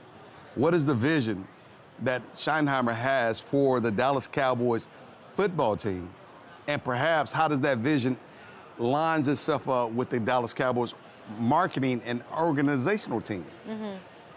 If those 2 things can align, what does that look like? And do we have the players to go along with the schemes that they want to deploy? If we do, then great, we don't have to change a whole lot. But if we don't, we're gonna have to change quite a bit. That means draft choices. Who do we pick? Why are we picking them? Do we pick someone in the first round, or do we trade back and get more picks so we can get more quality players so we can expedite the growth and the return or the resurgence of the Dallas Cowboys? Those are some of the things that has to be answered. I mean, I just cannot answer this question just simply. It takes a lot of layers here that you have Sounds to go like through. Deion would be a good answer to some of those questions. Who? Deion Sanders might have been. Might have been. Might have been. Did you hear what he said? Huh? Did you hear what Deion said? No, what did he say? Deion said that he wouldn't have been, I know that you wanted him to be the coach. Let me look at the exact quote here. I have it right here. Deion said that he couldn't coach in the NFL because of how old school his practices would be. What do you think of that? I agree. I agree 100%. I think modern day players, if they had a Jimmy Johnson type practice, okay, they'd be like, what the heck are we doing? What is this? What about Saquon? You think he couldn't handle a Jimmy Johnson practice? He might be okay with it. Okay. But not all players are okay with that. Yeah. Not all players. All players are not accustomed to that style of practice. How intense were they really, Emmitt? Really? Yes. Really? I'm not questioning how the Emmitt. No, you just asked the question, how intense were they? I want you to take me into that. All right, you want me to take you? Yeah, I do. This is how intense our practices were. Give me a year. 90, 91, 92, 93, 94, 95. Okay. They were like this. Full gear. If we had 2 of these practices, we had full gear in the morning and possibly full gear in the afternoon. And that can go on for weeks.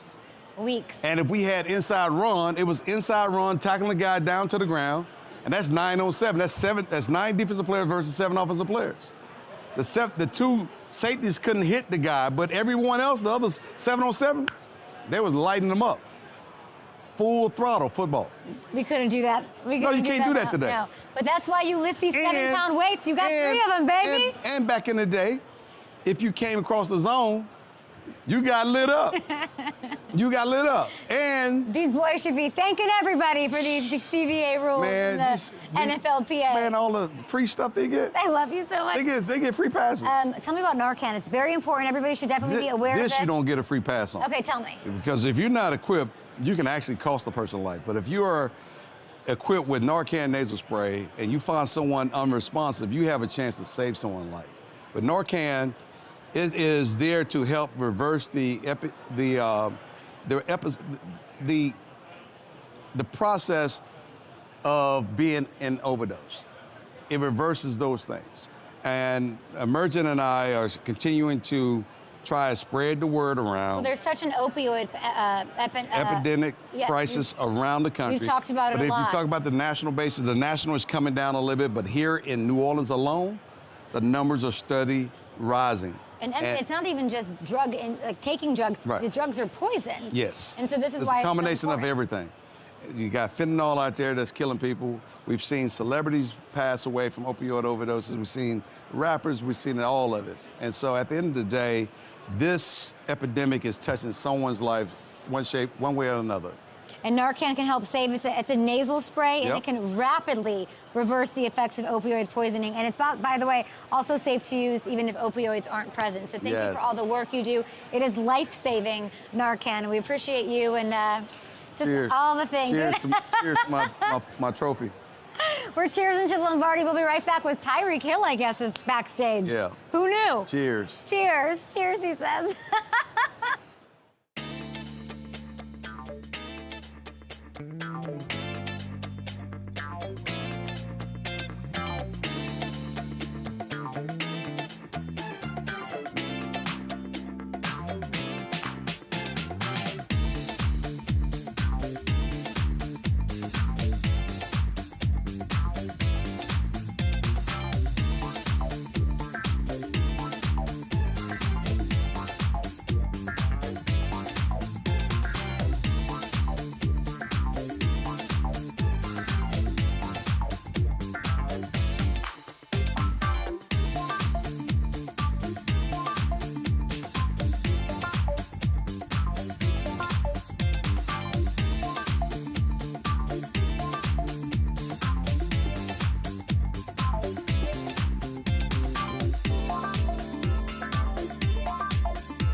All right, a late edition, but we love it. My next guest, an 8-time Pro Bowler, Super Bowl champion, Tyreek Hill, sitting next to the Lombardi that Patrick Mahomes might be lifting on Sunday. How would you feel about that?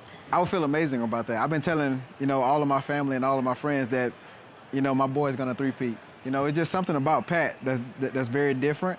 And then also the way that, Andy coaches his team.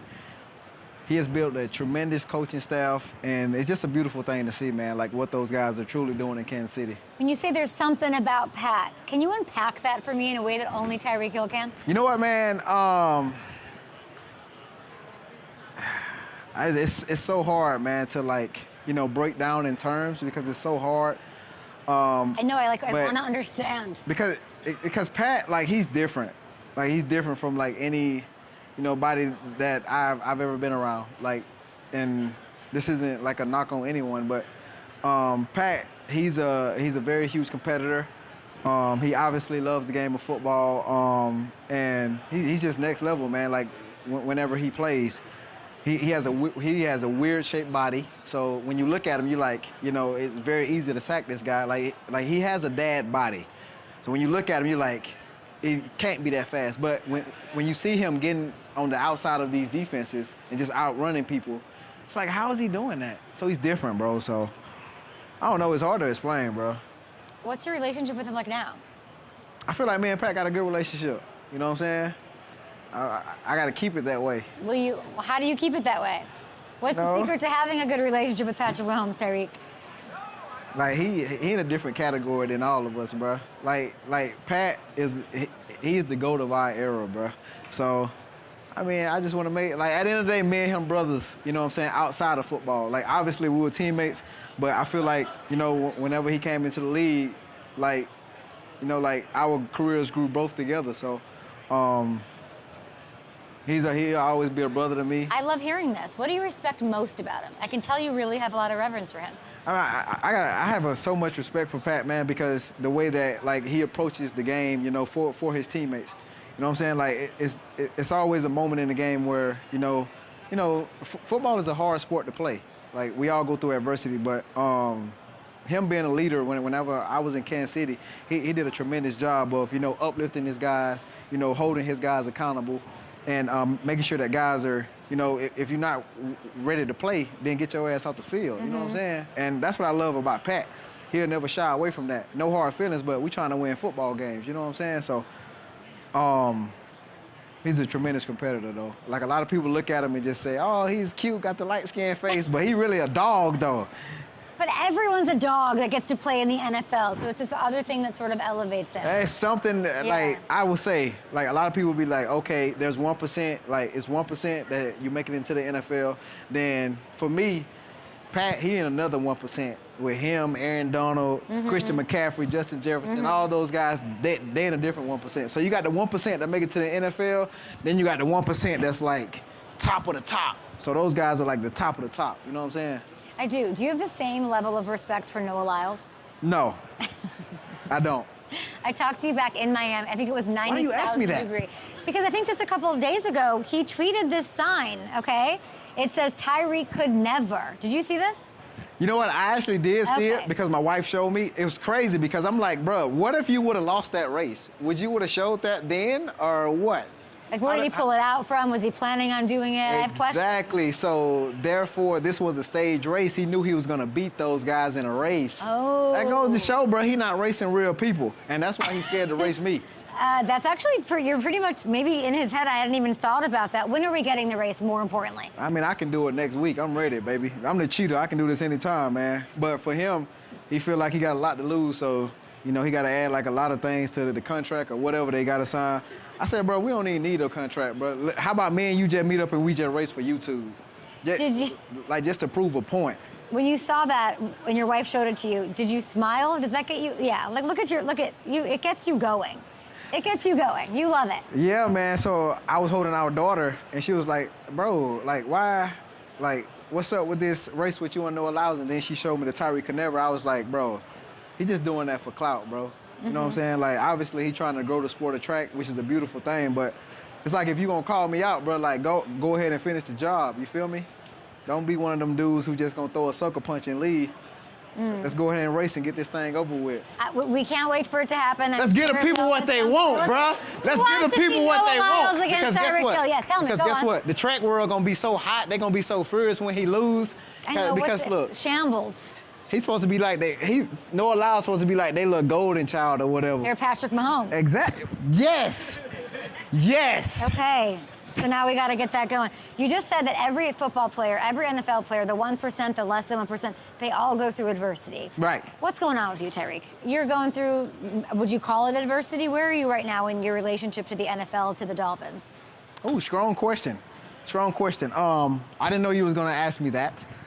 So I don't know how I'm going to answer that. So what I will say is, I know you'll be honest. I have a great relationship with, all of our coaches, all of our training staff, just everybody inside of the building. I have a lot of respect for those guys, and those guys have a lot of respect for me.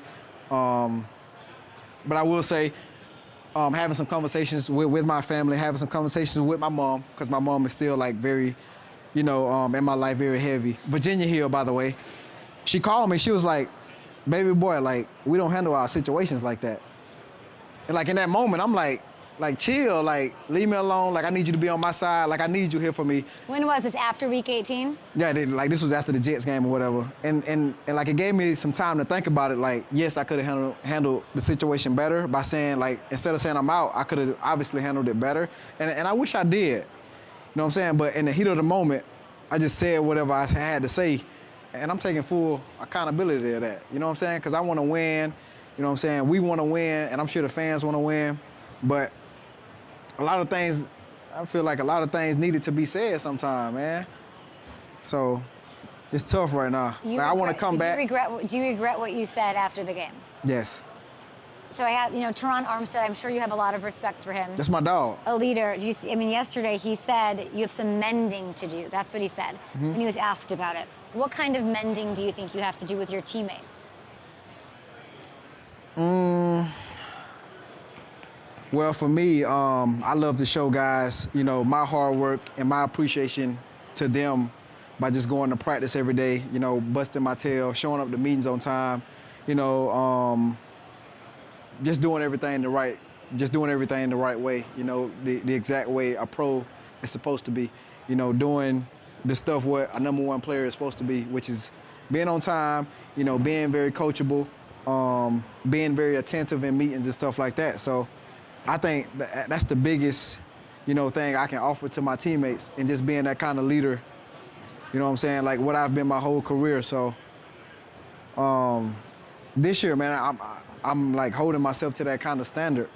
So I want to be the best, and that's kind of what, has helped me, stay in this league and be successful in this league, like just by doing the right thing. So I want to continue doing that. I don't want to fall off like who I am or like who my parents raised me to be. Like I want to continue to be that guy. So. Have you talked to any of your teammates? Yes, I have. Which ones? Like who's the one that you kind of go to after all that blows over? I mean, I kind of, Teron Armstead is one of those guys. Ramsey is another one, and then Raheem Mostert. Like some of the older guys. So those guys are, obviously pros. They have a lot of experience in this league, and just having those guys as my teammates, man, it means a lot. Those are some having good my ones. Back. So I really needed that. Will you talk to Tua about it? How does he figure into all of this that's going on? Tua, he's my guy. Always will be my guy, no matter what, man. Like, and I'm sure, like, he understands my frustration. Like, we all want to win. Tua, he's another competitor. He's a hell of a competitor. A lot of people don't know that. He's a winner. He's consistent. So I'm looking forward to, just us continuing to build our relationship, man, even more. I love that. And this is my public apology. I love that this is important. So is that what that is? Please.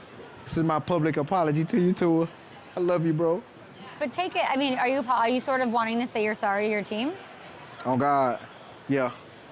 But I mean, but they already know that though. Like they know I'm not that kind of player though. I like a lot of people may say, oh, Reek is a hothead. He's this, he's that. But all my teammates know, bro. Like I come to work every day. I bust my tail. I show up to meetings on time, and I do what I gotta do, bro. So. Yeah. I think it's important that you're saying this. I think Armstead's going to be really important. Sounds like you're wanting to mend things. Yeah. Is there anything standing in your way? I've never been on an NFL team, so what has to happen now? I mean, for what? Just for things to, I'm imagining, I'll ask you, do you want to be a Miami Dolphin? I do.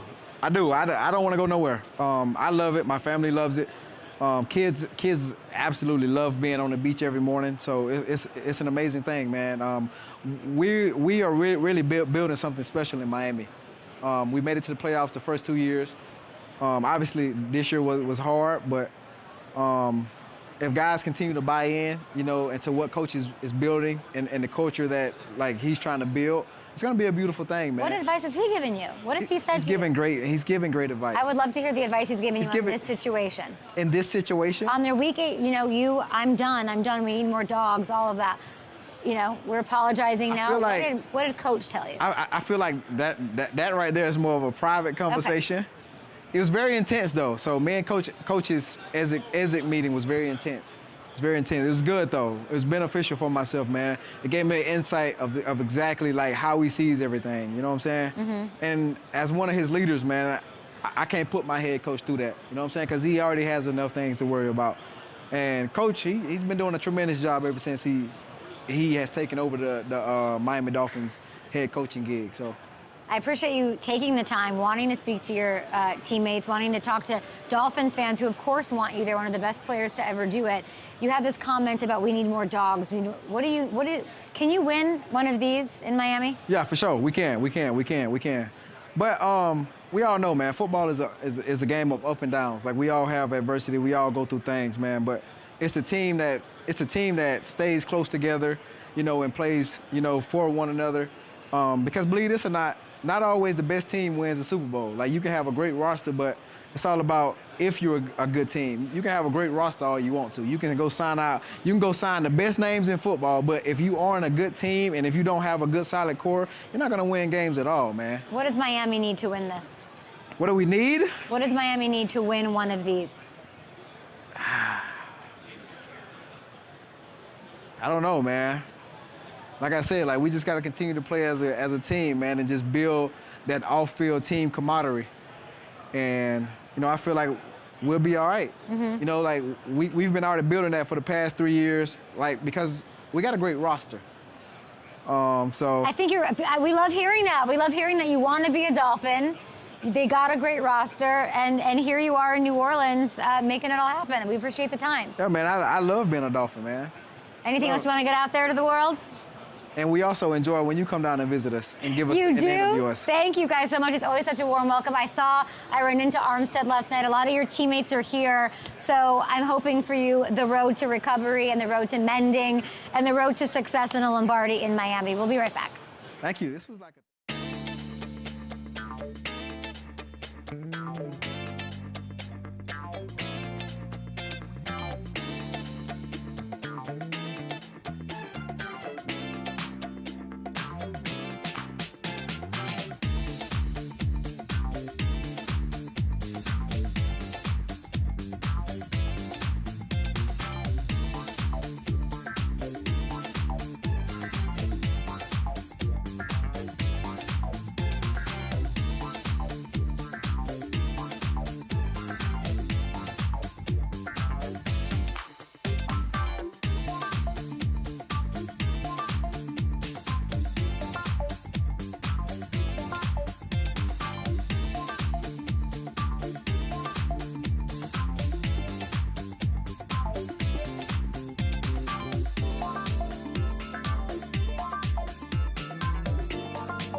The first thing that I say to this next person sitting next to me is always what? That you love me and I'm your favorite person. That you're my favorite person, not even player. Person in the NFL. You are pure joy. Justin Jefferson, straight off of honors. Yeah. I want you, listen, a little bit of a audible last night. I want you to you can call it an audible. That prompter right there. Why don't you introduce yourself? Come on out here and you can intro yourself. Let's get you where we need to be. There you go. Read the line. Oh, yeah.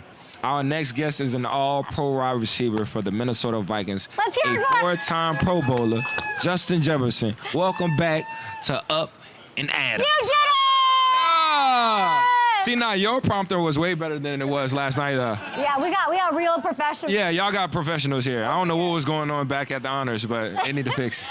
They picked the person to have come on stage for Comeback Player of the Year. What did it mean to you to have that moment in front of all of those greats? The energy, Randy Moss, Joe. Yeah, it was honestly amazing. You know, especially of course, to honor Randy Moss and to give him his flowers and to, let him know that he's always thought about and he always has that love. He's just such a legendary icon, and, so many people look up to him, especially, in my position that plays the wide receiver position in Minnesota. So it was definitely an honor to do that, but to give Joe the award also for having, the injuries and the difficulty in being a professional athlete, for him to come back and have the season that he had, it was an honor to give him that award and show him that love also. What a special moment. Now, this is, I have to tell you, this is the real Lombardi. This is the one that will be given to Look the beautiful, Chiefs, too. Or the Eagles. What do you think? Do you want to touch it? Yeah, can I touch it? Yeah, I can you touch do whatever it. you want. I need the juju. Ooh. I need the good juju. Maybe I'll be there next year. Who gets one of these first, you or Joe? Of course, I'm gonna say me. Of course, I will always say me. But I feel like, with Joe and Jamar being on the same team, I feel like that's my rights. That's my argument right there that I can say I had the championship before they got. You and Jamar I need more time for, because I don't know if you guys, we love each other, we hate each other. You're nicer to him than he is to you. Sometimes all that. It's a love-hate relationship. It kind of is, right? Of course. We play the same position and we compete against each other. So we got to hate each other in that aspect, but we're brothers. We always have love for one another. We always rooting for one another. So the love will always be there. I was trying to get you to Cincinnati in the offseason, and he did not like that as well. Kevin O'Connell, congrats to him. Yeah. We're so happy. He's Coach of the Year. What was the most memorable moment? Like, if you could make that editing highlight reel that says the honors between you and him that earned him that award. It's so many different moments. It's so many different moments. It's honestly hard to really describe. What makes him tick? Really, one, his pregame speeches. That's one thing. He'll have you running through a wall in a second. What's he saying? Everything that you need to hear. And he doesn't even stutter. He doesn't say stutter. He doesn't say It's like he's planning to say what he needs to say. But, just his ability to connect with the players, his joy for the game, and he always wants to win. That's what I love. And he always wants to be a part of what you got going on, whether if it's on the field, off the field. He's a great coach. I'm definitely happy to have him and be a part of his team. But we got some work to do. Gosh, it's joy for the game. That's what now I understand what happened between you two. You're just like little kids about it. I want to talk about your season. I know that you wanted this. Yeah. This is in your future. But you, first player, can we hear some commotion? First player in NFL history to reach 7,000 receiving yards in your first 5 seasons. What kind of awarded honors can they give you for that? Look at this company, Justin. It's crazy. And to be almost 1,000 yards up is honestly unreal. Before you're 26 years old. It's crazy. What do you think of that? It's a blessing, honestly. It's a God's blessing to be in this position, to be drafted to Minnesota, to have a quarterback like Kirk to start my career off with, and everything else was history. Just the hard work that I put in every single year in the off season. But I have a great support system. I have a great family that's right behind me and that's taking every step with me. So I'm always grateful, and I'm always honored to be in the position that I am. But I got to get that gold jacket, so I got to keep going. What does Sam have to do with all of this? Sam Darnold, your quarterback. I'm looking at, you had 4 touchdowns of over 30 yards this year. Yeah. You were crushing it. Kevin's dialing it up. Yeah. Sam's getting you the ball. People are sour on Sam. Let's be honest. What would you like to say to that? Yeah, looking at just how everybody thought our season was going to go before the season started. No one had us to win over 6 games. So for Sam to come in there with all of that in the back of his head, going through those position battles with JJ, and just having to overcome a lot of things in his career, and for him to come to Minnesota with some new weapons that we have on that offense, a great defense to get turnovers and get us the ball back. Him just being himself, him just having that confidence every single week to go and perform and to do exactly what we ask him to do. So I love. People think he can't win the big game. What do you think? I think he can. You want you told me one time? What? You told me, I said, before the season, I said, Justin, why should I be confident in Sam? And you said, Sam has me. And that's 100%. Why he should be confident. 100%. And you still feel that way because there's a case to be made that the big games don't happen. So how can I help you refute that? Yeah, I mean that's a great question, but I feel like there's a lot of things that go into it than just the quarterback position and things to do with the quarterback. So there's definitely room for improvement, things that we need to fix, and key positions that we need to look into. But I'll never blame Sam for that. Sam has a difficult job to play one of the hardest positions in this league. So as a receiver, my job is to help him out and to make his job as easy as possible. So anytime that the ball is coming my way and I have an opportunity to make that big play, I'm going to make it every time. Take that, Jamar Chase. You've had a million quarterbacks with a bunch of things happening with you. Tell me what you're doing with Gatorade. Oh, speaking of Gatorade. Okay. Speaking of Gatorade, I got a couple of things for you. For me? Yeah. What? You say I'm your favorite person. You are my favorite person in the NFL. So? You are pure joy. We got your little, Thank you, Gatorade. We got some gift for you, too. We love it. What are you doing with Gatorade? Just celebrating, staying hydrated, doing all staying your hydrated. Thirst quenching, guts out. Okay, I like this. Hey, you should have went to the lab, the Gatorade lab. Yeah. What was the workout like? Crazy? I was catching one-handers, drinking a little sip of Gatorade. You were? Yeah, you should have been there. You got a hat for you. Oh my gosh, I have all the things. Can I? Yeah, I love the back of your jacket too. You've got all the sorts of things going on. Oh my gosh. You like the back of my jacket? I want. Do the necklaces are like the back of my jacket? Yeah. Now I'm gonna dress like Justin. I need you to sign this before. Oh, I got you. I have a question. Do the necklaces? Oh no, they don't come in the bag. They don't come in the bag. No. The chains don't come in the bag. Thank you so much. Anything else you want to get out there in the world? What's going on with you? No, I love all of my fans. I love all of my supporters. I'm happy to be here in the Super Bowl in my home city, to have some home cooked meal and to eat good, but to enjoy myself for real. So one last one for you. You, Joe, and Jamar, you had such a success in the league, but now Jayden, Malik, and Brian Thomas Jr. Isn't it crazy? Okay, so are you worried about them eventually, I don't know, taking that LSU crown from you? Nah. No? They can never take the crown from us. No. But I mean, they definitely are doing a great job to come behind us. I mean, they're talented. They're talented. I know you got to get out of here because the world is waiting for you to go talk to them. We have Jameis Winston. Let's bring him up on stage. Oh, we're going to take a quick break. We'll be back. Gatorade, baby, at the Super Bowl. This is what we got in the game. Oh, God.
My next guest is a Heisman winner, Pro Bowl quarterback, Bucks, Browns, and these New Orleans Saints actually here. But Jameis Winston, so much more than that. You are the media darling of Super Bowl 59. It's Mahomes and Jalen and Jameis Winston.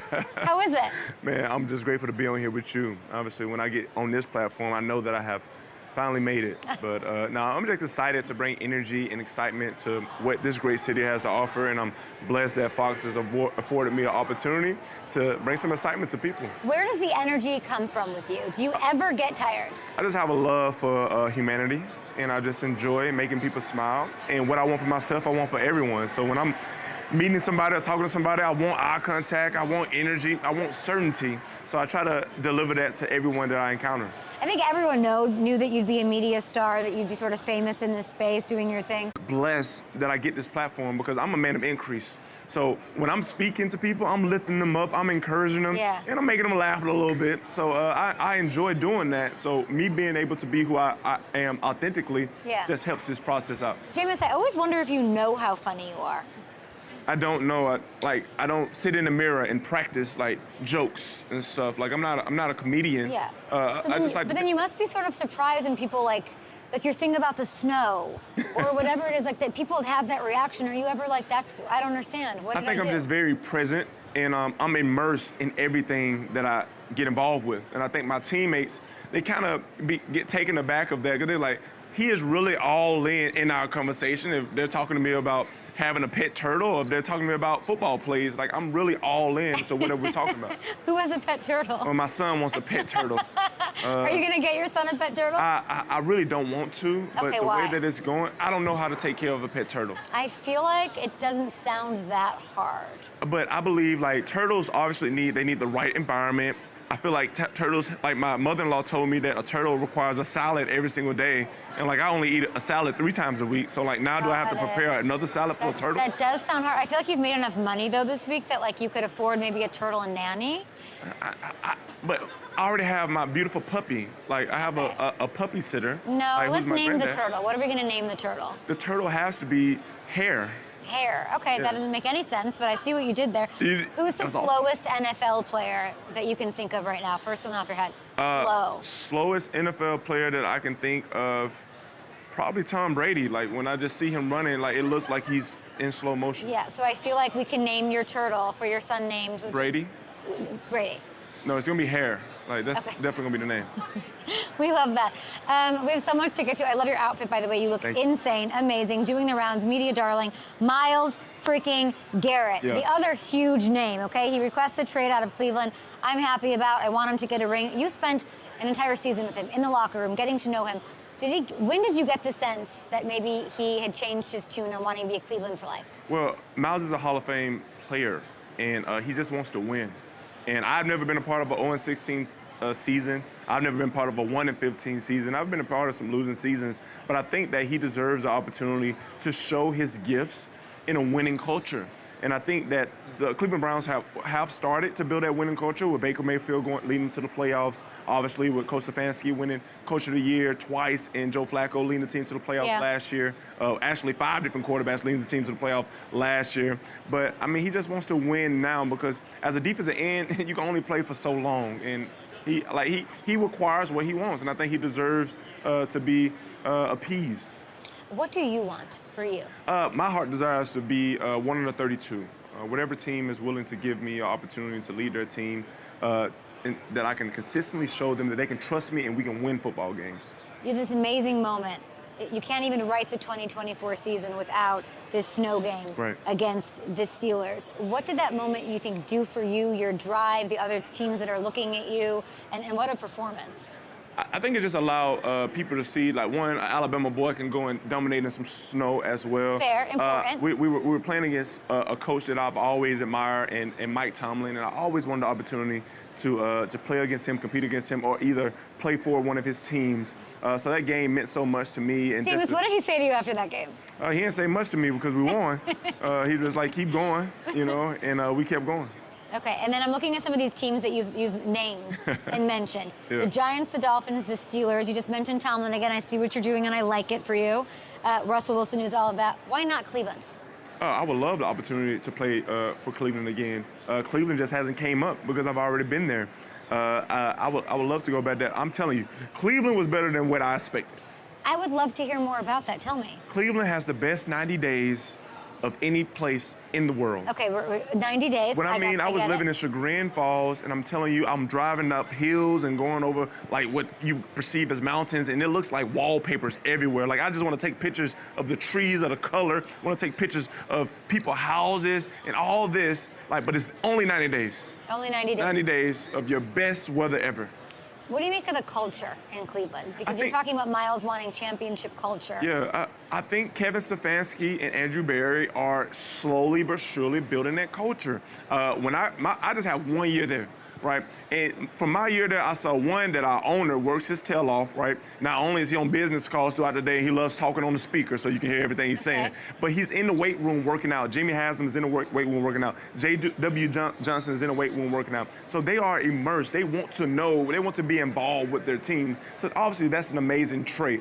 Kevin Stefanski is the most poised coach that I've been around, and he does some great things. The only thing that I disliked that Kevin Stefanski did was gave up the play calling duty after Deshaun had Talk about it. That's the only thing that I disliked. Why did he do that? Well, because I have no idea. He had bigger reasons. Obviously, as a head coach, you have to serve the team and not just one particular player. Yeah. So I think that he made the right decision in terms of how he felt. And I believe Andrew Berry is a good GM. He does well in the draft. He knows how to examine football players. Obviously, Mike, his brother, is leading the Eagles to success. So they know about how to win. I just think they just need the right guy to do it for them. When it comes to your media career, which will be waiting for you when you have achieved what you want to accomplish as an NFL player, what's the dream job? Is there somebody that has it? Let's pray on it, manifest on it. What does that look like? Yeah, and that's something that I haven't prayed on and manifested on yet. But it looks like me being fully immersed into whatever I pursue, developing something that's truly authentic to me, and finding a way to impact and inspire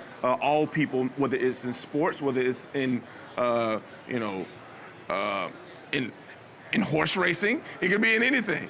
That's where I saw you last year with the horse racing. Sure. Speaking of that, the snow game thing was so insane. Oh, by the way, I tweeted, I don't like snow games. You don't? I just don't understand them. I think they mess with the game a little bit. Can you give me your best sell on the snow game? Well, one of the best things about the snow game was people think that snow is like a determining factor of how you throw the ball and how you run. But look at LaShawn McCoy in his snow game. He was able to cut and get 200. Saquon this year in snow games. We were like the way that these, and I adapt up our fields crew. The preparation that NFL teams are using and using their resources to have the right people to help prepare the field, shovel the snow off. It's amazing. Like these fields have the technology that they have heaters up under the field. It doesn't really make you warm. I feel like black and gold is in your future. Black and gold? Yeah, I feel like you've got. I think it ain't you look no good in other it. place. Like if I just had a place, it ain't no other place that I would want to be than back home in New Orleans, just because I love this city. Of course. I love the culture and what this team means to me. And I feel like I just have so much unfinished business, man. Like it was unfortunate that I got hurt when I was having a great career, but that happens. I just want to reestablish myself Jameis, in a place that loves me. Jameis, I remember this so well. It was like if I was watching a graph, this was you, and then that happened. Like I do feel like you have unfinished business in this very city. Absolutely. And you and Sean Payton were like getting the best out of each other. Absolutely. I would love to see you in New Orleans. That would be amazing. Sean is not here anymore, though. Well, I know, He's winning with another belt. Listen, I know, but you can still come back here. Tell me about what you're doing with In Studio Ventures. Well, In Studio Ventures, I'm just learning more and growing in my business. I don't even know what that is. In Studio Ventures, it's a venture capital fund. Oh, teach me some things. Investment fund where we focus on sports,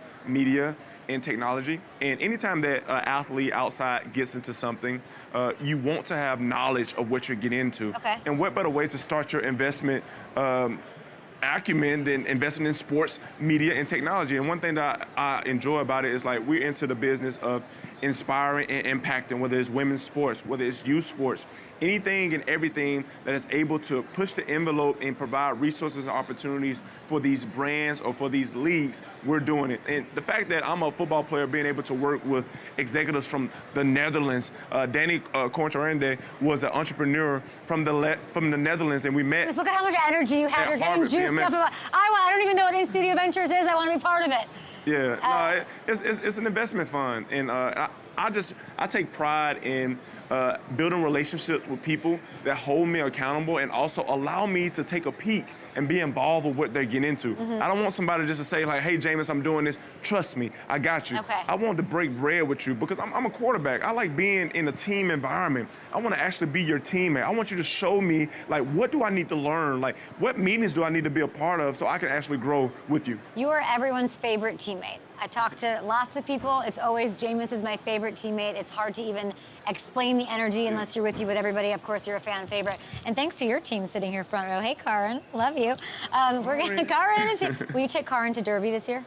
If Karin wants to go to Derby. Yes, let's go to Derby. One last question for you. Oh, she was doing what? Yeah, she was throwing shots like at that, like hints. Oh, yeah, let's go. Yeah. Well, I'll take her as my date. I'm just kidding. But, last one for you. Peyton and Eli. Kick of Destiny 3. They're kicking against each other field goals. Who's your vote and why? Analyze that for me. Well, I believe that Peyton has great head-to-feet combination. I think he's going to do an amazing job. Just his forward lean of his forehead, leaning over, staying focused on the ball. I think he's going to do an amazing job. But Eli, man, he's the ultimate competitor. I'm curious to see how it turns out. I'm just happy that they are back in their home state in New Orleans, celebrating and competing together. Okay, love that. Jameis Winston, everybody. He's going to go do his media rounds. They're dragging him. I don't know. What are you on America's Got Talent? Good Morning America. Next, we'll be back. Actually, I think that does it for us. Bye.